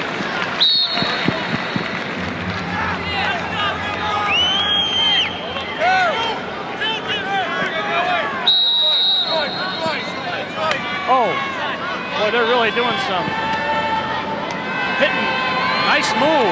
Great move by Lowe. Looked like he lost his stick, but he had it. And this is McCabe with it now. Syracuse getting some new people in the game. Sean McGowan is on. Egan's going to settle it down and take it behind. Now it's Maricek. Maricek bouncing in the score.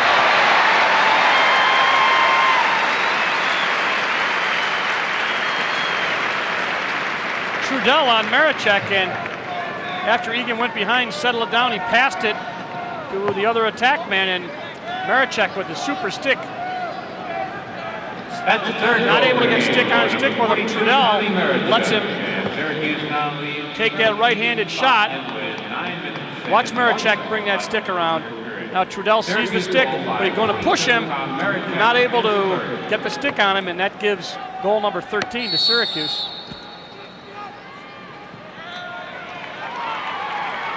So Tom Maricek comes up with his third goal of the game. McMahon behind. McCabe got a stick on that pass and enabled Gary Gait to come up with it, and he headmans Persing. Rob Persing going by Dwyer. Up ahead now to Maricek. What will he do? The clever stick handler gets it to Burns. Rick Burns scores his second goal of the game. 14-5 Syracuse. This is a long shot. You're going to see the follow through. And then the net. 32 shots, 14 goals. Maricek should get the assist.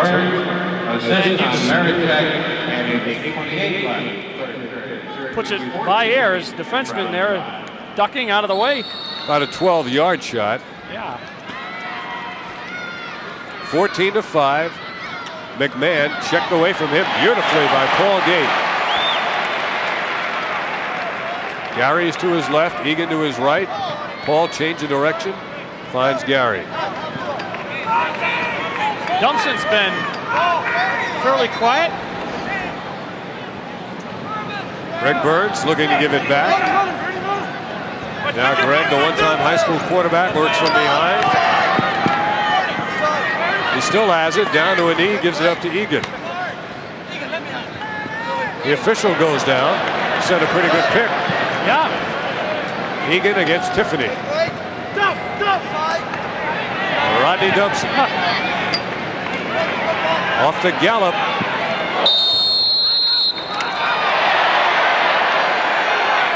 He didn't care for that. Andy Furman said something to him, and Dumpson responded. We have a timeout taken by Brown before we get any further jawing back and forth. We'll see what happens. He just gives a shrug. There's the shot. Out. And then Furman knocked him down. I think he felt it was after that he had taken the shot. And he just said, hey, why'd you knock me down? That's a shrugging match. Nice picture. North Carolina 18, Harvard 3, Yale beat Princeton 17-8. North Carolina and Yale winners in their quarterfinal round games. No score yet in the Loyola Rutgers. I think it might be interesting. Syracuse might end up playing Yale in the final if they right now on. It looks like a Syracuse North Carolina rematch. Yeah. And nothing in the pro basketball draft either. 7:35 to go here in the third quarter with Syracuse leading 14-5. Rodney Dumpson will stay on.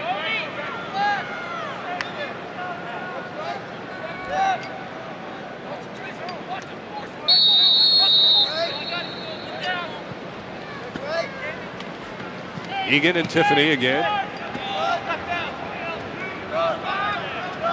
Ball, and now Gary Gait. The cutter was Burns.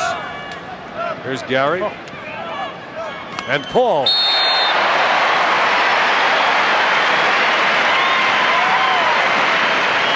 Mike Gannon on him. That's got to be disheartening as he takes it back, passes off to Paul. Gannon slides over, but Gait rips it. 7:17 left, 15-5. Well, Paul Gait gets his second goal of the game. Sure seems like more, doesn't it? Two goals and 2 assists. 2 assists.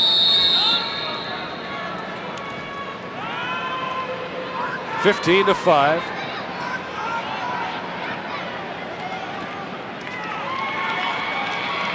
McMahon for Brown.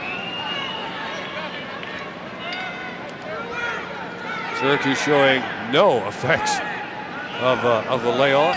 Other than and that the they bye are in the first round. well rested, I guess. However, they may have to make a personnel decision regarding Dan Lannon.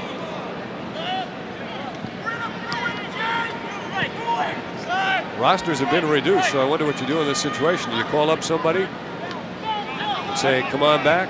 I guess they're probably still practicing, I would assume. Especially some of the younger guys. That shot taken by Munro. That was shot 35. That was a good example, Dave. That's a shot, but it really did not challenge Matt Palin. So they have taken a lot of shots, but not all of them have been really on the mark. David Patain got a stick on that pass. Good job there by Syracuse. McCabe is on Lowe. Lowe is very quick, isn't he? Very. That shot wide. Syracuse is going to get it. Towers and McCabe going after it, and McCabe won the race to the line.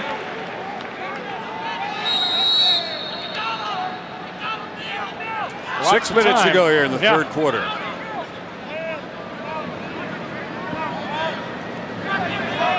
Then they just wear you down after a while. Not failure to clear there. 10-second call. I think we've seen Holbrook handling the ball more in this game than in any other time this season.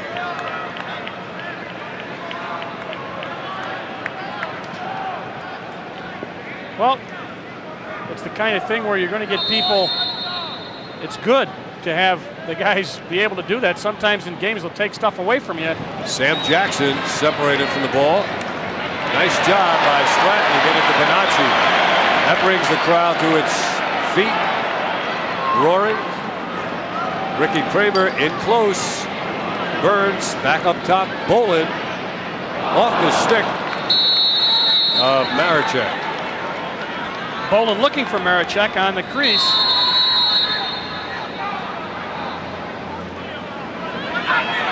From behind, an attempt unsuccessful on Munro.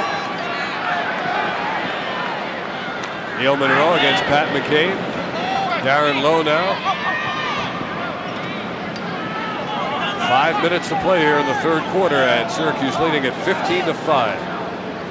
Relatively low scoring third quarter. Wire shot.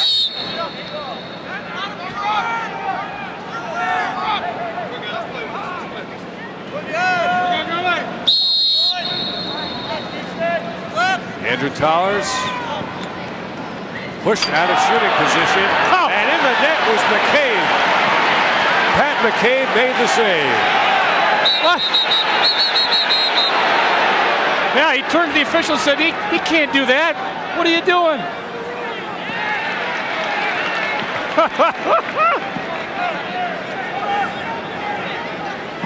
Right, there's Towers.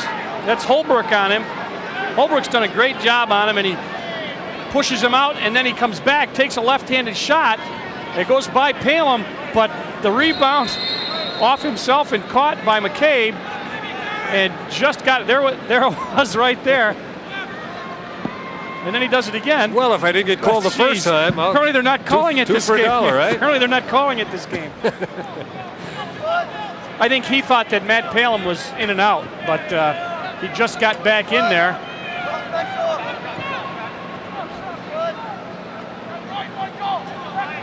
Well, that's something you don't see every game, every day.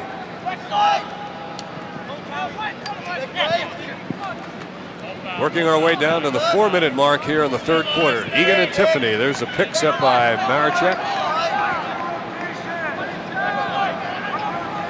Bonacci feeds into a crowd. That was intended for Marichek. Tom says Brown got it last, but he's not going to win his argument. There's Bonacci coming off.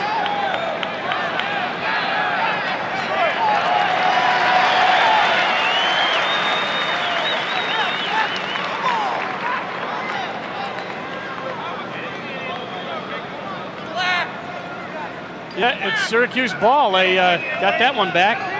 There's Dan Lannon, injured in the first half. Leg in a mobilizer right now. If you've ever gone through that kind of injury, boy, when you're sitting there, you're wondering, is it a sprain? Is it a tear? Is it a ligament, a cartilage? Will I be the same? Nice job by Vakras. Oh, Paul Gait. Syracuse kicked it out. One of the few mistakes that he has made. Craig Vakras, nice job, 39.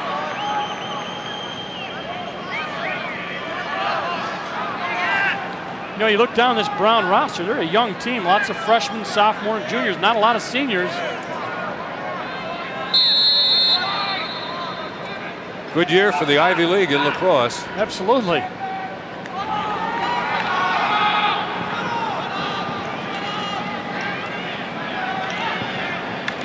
Vakras knocked out of his stick by Moore. Matt Moore whipping it upfield, intercepted by Carter Trudell.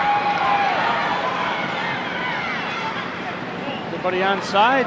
Trudell gets rid of it. 3 minutes to play here in the third quarter. Syracuse 15, Brown 5. Dwyer going to the left hand. Big hit on Stratton made by Munro. Holbrook keeps it in.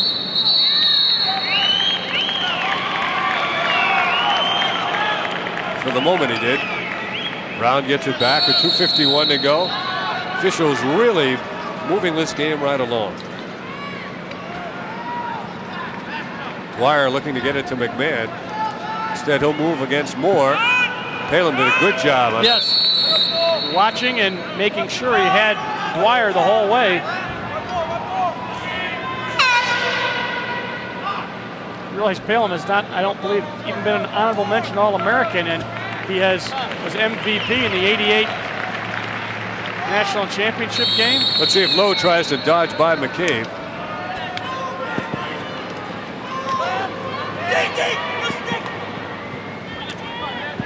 Oh, there's a takeaway by McCabe. Makes it look so easy, doesn't it? Way up ahead, over the head of Persing, intercepted by Tiffany. Lars leaves it for Dwyer. He eludes a check at midfield for Maricek. Gets it to McMahon. He's got shooting room. And he scores. Number 2.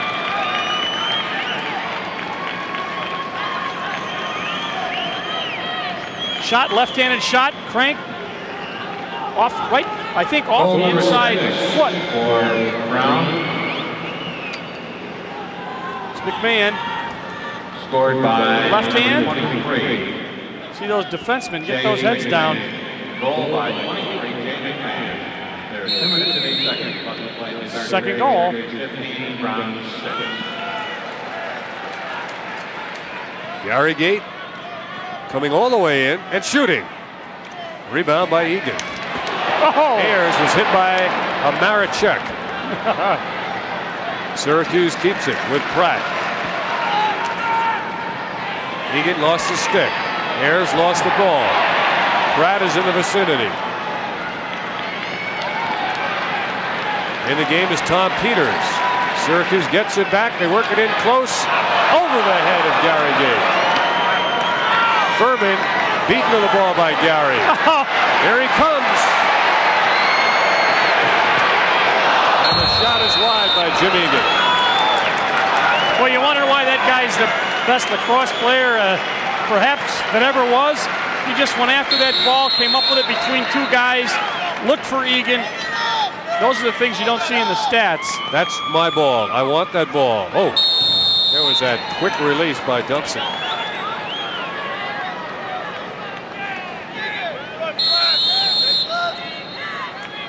Egan will give it to Gary. Ball. Rodney Dumpson. Zone defense. Not a man-up situation, although it might look like it. Clock on the field as we're under a minute to go in this third quarter. Gary has already scored once while he was airborne. It was Subway Gate. It was the low one. Egan works for the shot.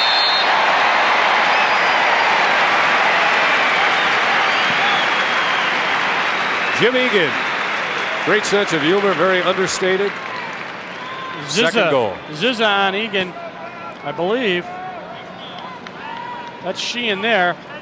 Zizza's going to slide over. Now 16 Nope. seconds on the goal by There it is. 9. It was Sheehan. Jim Egan gets the goal, number 9. And Syracuse 16. Just a quick release. He got Sheehan down and then not able to cover the stick, and he goes low and one hops it by Ayers. Right through the legs. Yep. Gary Gait That's amazing. to Paul Gait. In the middle. Brooke Chase back to Gary. Pratt's in playing a little offense. They fed the crease. Intended for Egan, out of bounds.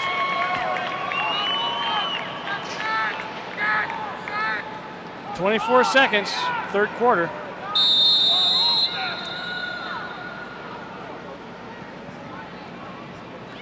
Tiffany, a little push ahead to Jackson. Does a good job of getting by Persing. Moving now on Patayan. Finding Marinelli. Save. They do everything right, and then it's wiped out by Matt Palin. 1 second to go in the quarter.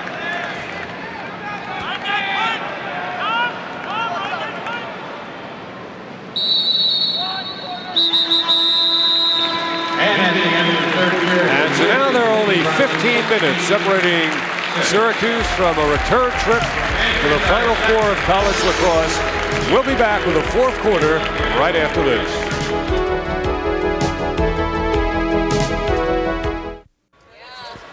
We're back with you now for the fourth quarter in the Carrier Dome. Dave Cohn along with Dale Drypulcher. Syracuse has a 10-goal lead. We want to go back late in the third quarter and show you Gary Gait in pursuit of the ball. This is the hustle that I talked about, and almost unbelievable the way he stays after things. And watch where this ball goes. And there's somebody closing in from the left, and he just watch the stick work. Boom, he's got it. He turns it in. He cradles it. He brings it up, and now the out of bounds coming up. He just turns back and he just runs by people, protects the ball. Look, he takes a shot on the arm. It doesn't even bother him. Great look. When he gets the ball, it's more secure than a savings and loan, that's for sure. Nice job in the truck, guys. Egan switching hands. Fourth quarter action. 10-goal Syracuse lead. Gary Gait to the left hand.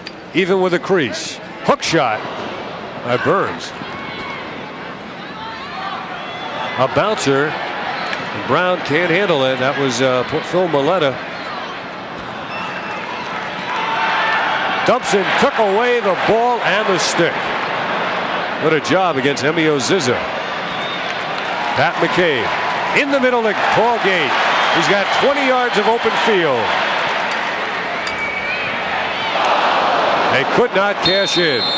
Egan has his hands on the hip, disgusted. Brown still enjoying the shot advantage, but we've pointed out many of those shots have been wild ones. 21 saves for Matt Palem. And face-offs, 16-9, a key so far in this game. 3 quarters over, I guess. Say a key for the game.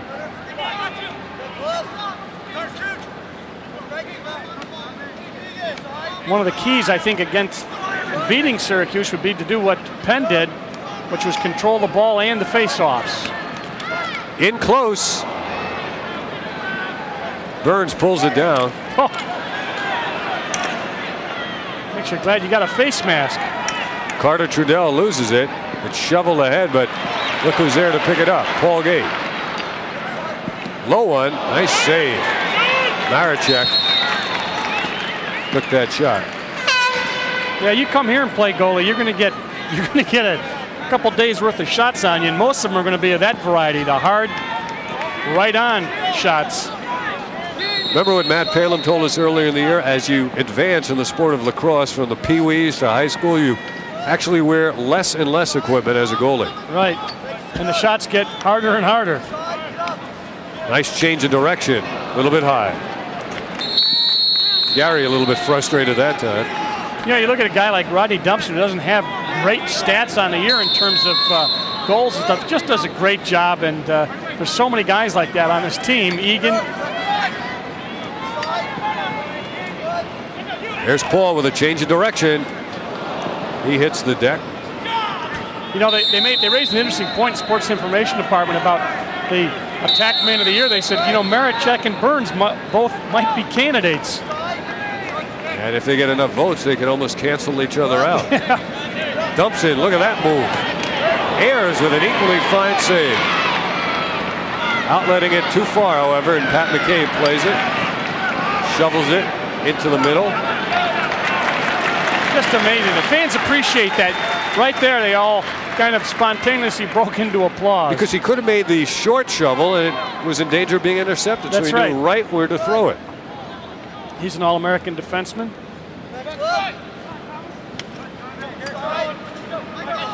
And Game Eric is Holbrook settled down here for the moment. Paul Gait. While we're talking about defensemen, I want to say Eric Holbrook's done a great job also. Maletta on the run. Paul from the front, Dumpson from behind. He somehow got away. And Palem saved his shot. Nice job. That was a great effort by Maletta. It was. He got down there and took the shot. Munro comes back. He's looking one-on-one. He has no help. 3 players are coming on. And he got it to one of them, Dwyer. Yep.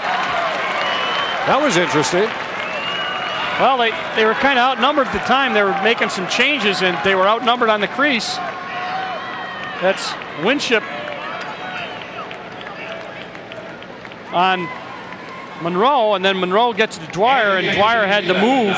He was coming left. Nobody saw him until he got the ball. Watch, McCabe didn't see him. There he sees him, but had everybody going the other way. Holbrook was trying to help out in the cage, like McCabe did earlier. 16-7. Second goal for Dwyer. Tom Gilmartin on the loose ball. Now he has it. Andrew Boland with the ball. Could you imagine if this game had to be played outdoors today? Whew. With all the rain that we've had this week and all the rain today? You don't want to say it rains a lot in central New York. But it's been ugly. Maricek tried to get it back out to Boland, and he's going to get to the ball first. Sends it back to Ricky Kramer. Well, the Gaits will be back next year. I think they're going to come back. They got some credits to work on. I'm sure they'll be with the lacrosse team. Boland falls down as he was getting set to shoot. Now, can they come back and play football or soccer? I think their eligibility is about used up.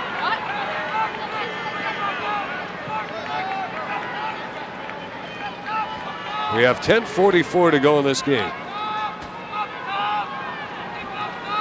The winner of this one gets North Carolina. Yale is already qualified in the other semi. Score. Nice move, Sam Jackson.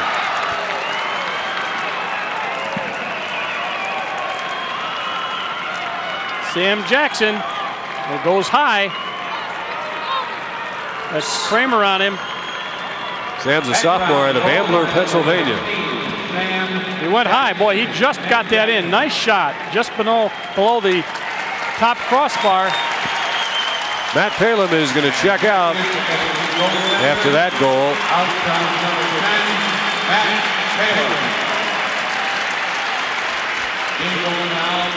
Palin departs, his final appearance in the Carrier Dome. And they want to get Lee Hines some work. Lee Hine, who was in the cage for all 4 wins while Palin recuperated. Brown moments ago shoved Paul Gait to the turf. Gary feels that he was dealt with a little bit unfairly.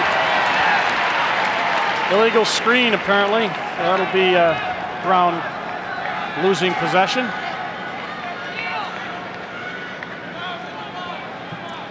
Or a push. Not sure Jim which Strube on Gary Gait. Rodney Dumpson with it now. Well, with the time remaining, will Paul or Gary try a new trick up their sleeve?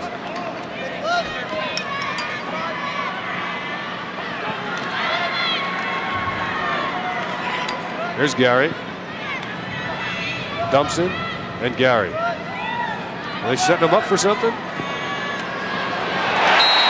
Just the usual.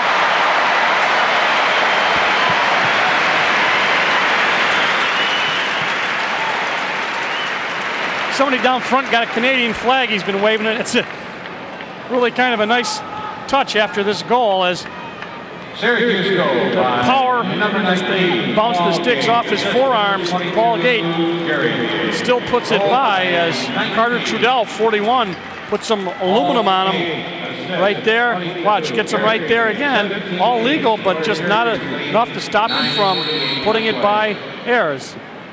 3-2. Paul wins that transaction if it popped off the face. Oh! Egan had to go airborne and try to pull that one in. 17-8. 9.5 minutes to go, and most of the fans are staying because they don't want to miss it if it does come. I can remember when they said, how's the lacrosse team looking? They said, we got a couple of these freshman kids from Canada. They didn't play much as freshmen, but they really look good as sophomores. Engulfed is McMahon. Oh, somebody got that, I think, right in the face mask. Lee Hine comes up with that. Nice outlet. Operating room for Paul Gait. He's got about 30 yards. by Maricek. You hear the fans? Oh, they love to see it.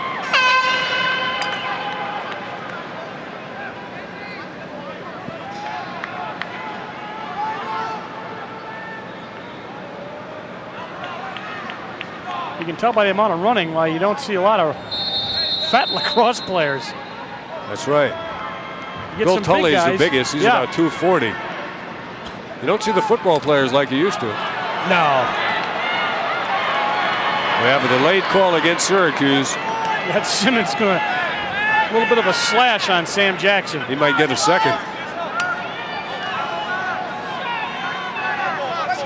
Darren Lowe trying to work free of McCabe.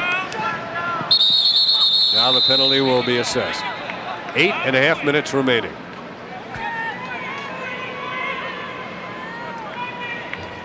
Slash. And there's Jackson. There's one that bounced up. There's another one.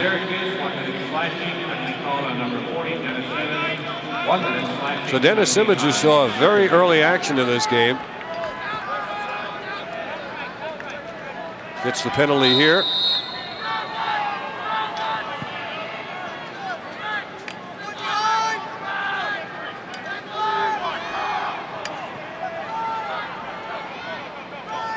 Third opportunity. And for the first time, they put one by Lee Hine. Yep. 1 of 3, man up.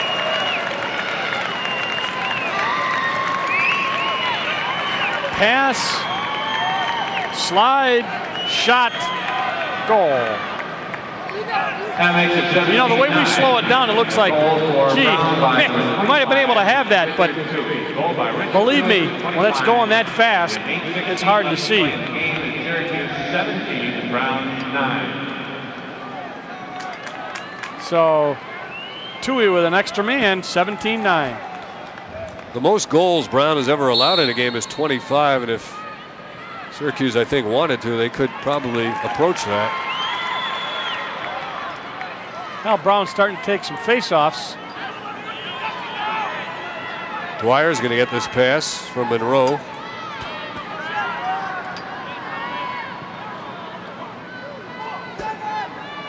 You know, one thing about having a 10-game schedule, maybe your guys are a little fresher and not run down at this point in the season. Syracuse only able to get that many regular season games. Last year they had 14 in the regular season. They have won 26 in a row, 25 in a row at home.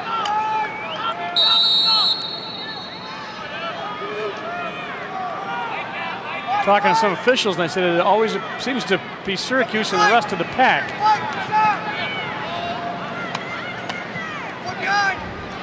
Well, folks, you may be looking at the finest college lacrosse team of all time in the closing minutes here of their last home game of the year. Rodney Dumpson might be the answer to a trivia question. He was the guy that played midfield with the Gaits. Nice job by Lee Hine. A big stick has it. That's David Patane behind his back to Gary Gait. Hey, what an assist.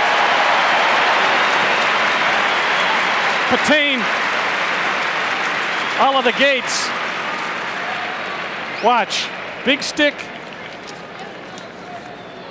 Somebody comes out to challenge him. There it is. Third assist of the year by David Patane. And the 5th goal of the game by Gary Gait. There's the look again. Just like they do it in practice. There's no doubt about that. You see the power as he took a shot, so Patane will get that assist. Hold, push against Syracuse. Ground ball. Syracuse leading it 18-9. Gary Gait in his career with 5 goals has 182.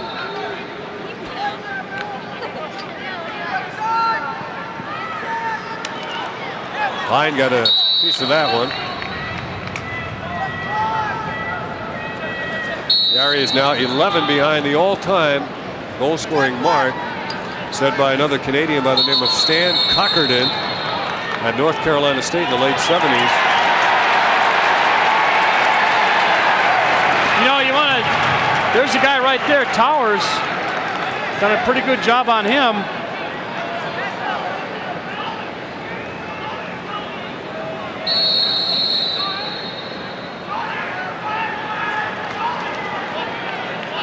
Leheim up to Bill Tully. Cross midfield to Ricky Kramer. Kramer looking left. Bounce shot saved by Ayers. Maricek for the check. He ties up Ayers at the same time. Egan after Tiffany. Syracuse playing this one like it's the opening minutes of the game. Tiffany is tripped down the sideline. Ricky Kramer is heading off. Good hustle. As you said, they're playing like it's the. He hit the stick and hit the leg.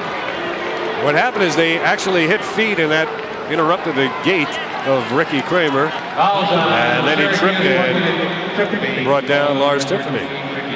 1 minute tripping penalty on Syracuse. These folks Syracuse enjoying themselves. We'll be down for a minute.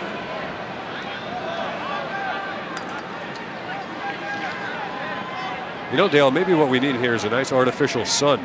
Yeah, right. We got everything else. It's been raining so long in Syracuse, I'm expecting to see Noah come by in the arc. There's mushrooms under my car.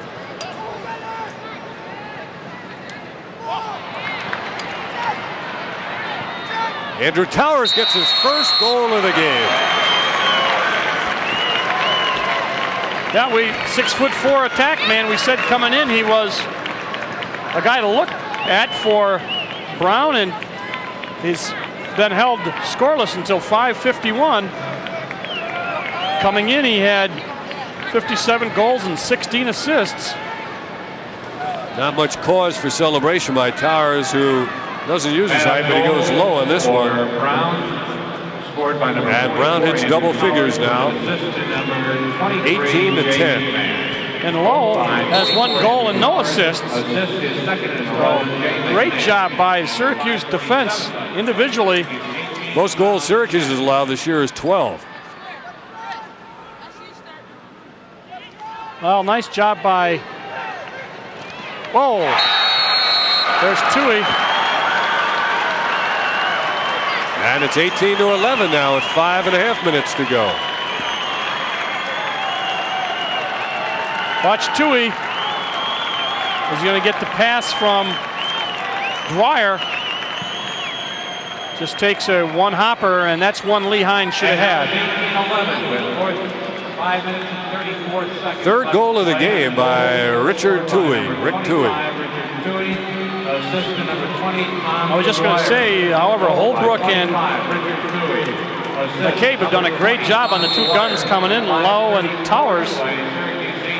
And Brown swarming now for those face-offs. Kirk Pratt picks this one up. He'll head off in favor of Rodney Dumpson. Let's see if Syracuse can regain some of the momentum offensively. Well, I think it's, one of those things where you get so far ahead that perhaps you get a little bit. Egan looks like he's going to run some time here. Yeah. Maricek, a couple of spins. Won't be surprised if he backs it out. But he throws it over the head of Egan and out of bounds. Now the crowd getting a little bit restless. Yeah. Well,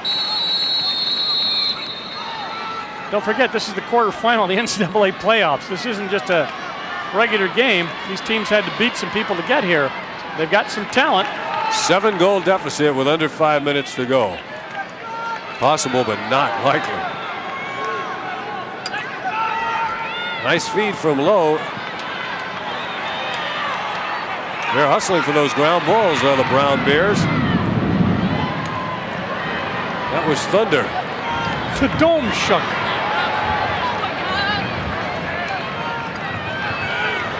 Now Munro against Patain.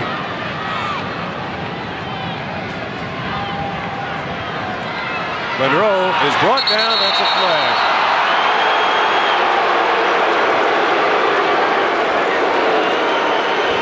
What's he going to call? Hold? Yeah, give me a hold.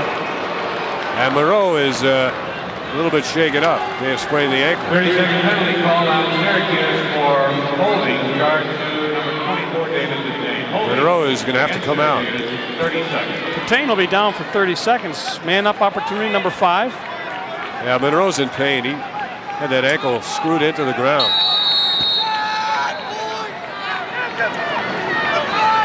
About 4 minutes left in the game. There's a quick stick goal by Andrew Towers, and it's 18-12. Towers, goal number 2.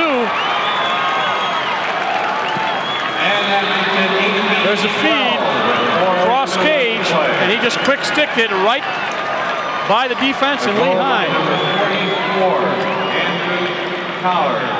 So now it is 18-12. This equals the highest output anybody's had against Syracuse. It was the other Ivy League team, Penn, which came closer to anyone to beating Syracuse.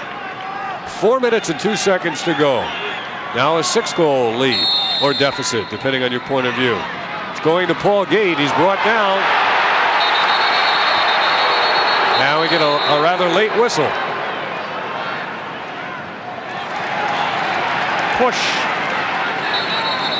We're going to get a timeout taken by Syracuse. Syracuse, timeout. Goes after the ball, and there's push. Oh, you saw what happened there.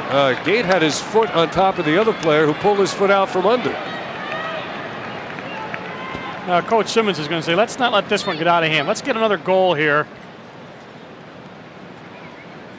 And let's continue with the intensity. Not that they haven't been, they have been, but you got to play a little bit better defensively. And here's the Lacrosse USA Invitational. That'll be June 15th, 16th, and 17th. Team USA, the Iroquois Nationals, the Syracuse All-Stars, lacrosse clubs in Boston, Maryland, and New York. Here in the Dome today, 11,523. About the average for the year, 11,000. These Kids aren't fans here. have enjoyed themselves.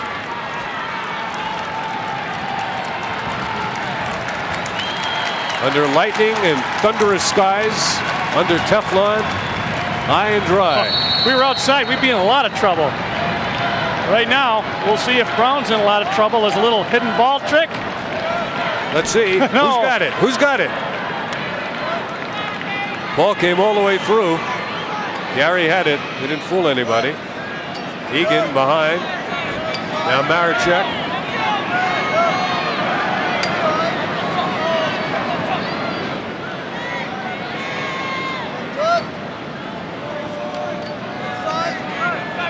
The clock is Syracuse's only enemy at this point as Burns loses it. Backwards knocks it up ahead. Towers wants it. Lowe has it. Lowe with a nifty job of getting away. He gets it to Towers. Goes to the left hand. Steps in. Loses the ball. Brown to Marinelli. Marinelli and Stratton. Marinelli comes up with it. Lee Hines stands calmly in the cage. 2:54 to go and a 6-goal lead. Brown has scored the last 3. Here's a shot by Dwyer, and it comes into the stick of Hine. And now the Orange break up field. Paul Gait. Egan. Maricek.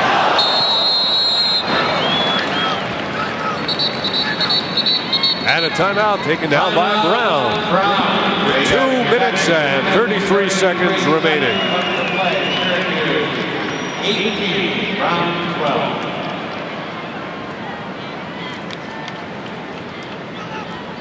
Don't forget, at the end of the game, we'll be selecting our Pepsi player of the game.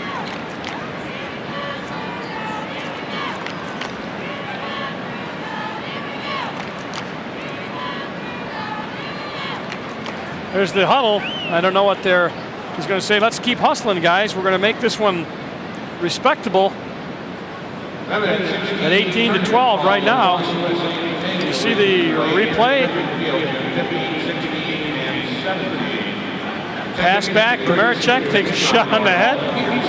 Hard shot. Syracuse leading at 18-12. We have 2 minutes and 33 seconds remaining. This is our final Super Sports cable cast of the year, encompassing lacrosse, basketball, football, women's basketball, soccer, track and field, tennis. And we'd love to hear from you. Drop us a line, letter, postcard, give us a call at Cook Cablevision, 500 South Salina Street, Syracuse, New York. Gary Gait has 5 goals and 3 assists.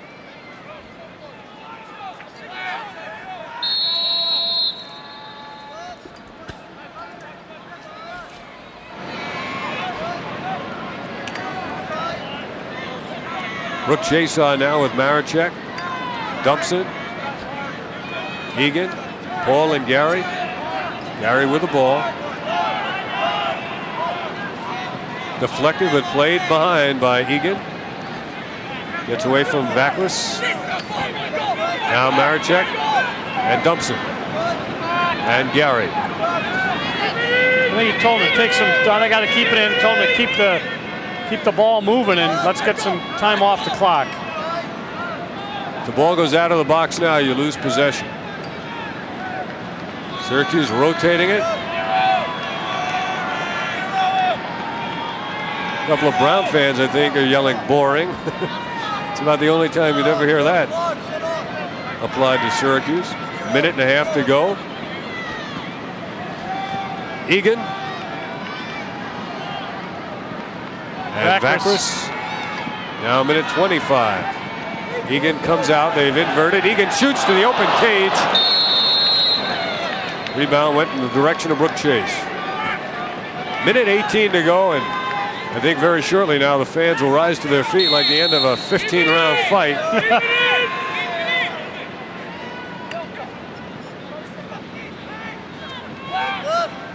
Gary Gait from behind. Will we see one more goal from him in the Carrier Dome? 1 minute to go. Egan just going to run it behind. Egan back there with Emio Zizza. Syracuse 18, Brown 12. There's Maricek. Up top to Gary Gait. Gary. Oh! Gets it to Maricek. Couple of behind the back passes, and Rodney Dumpson adds goal number 19.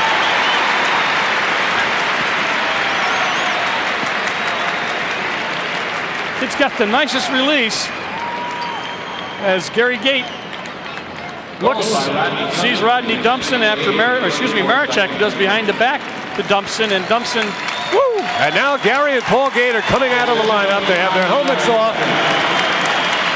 The stoic Roy Simmons on the sideline.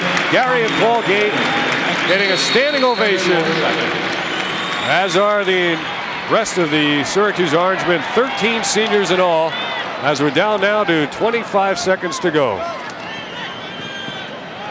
19-12 Syracuse. And there it is. For the 8th time this year, Syracuse hits the 20-goal mark.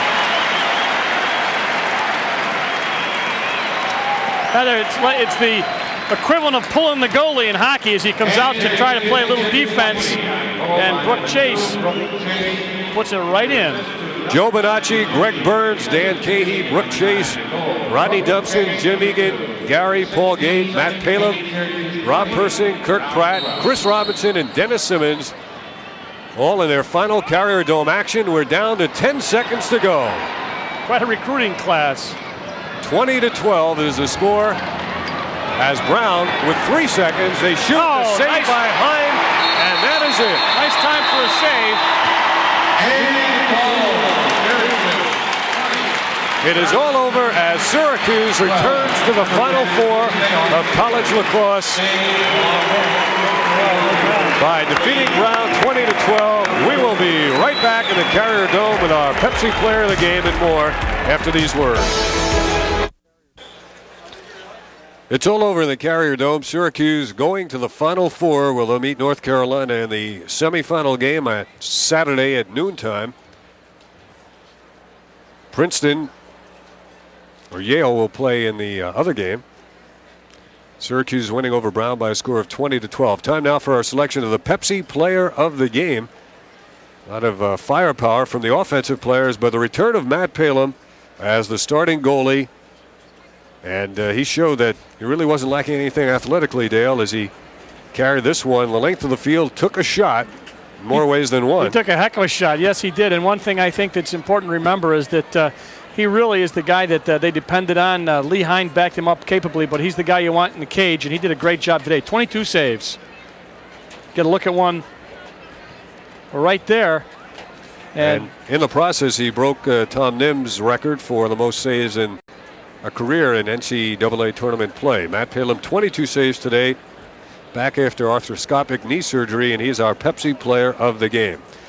And so the season continues for Syracuse as they head to the Final Four.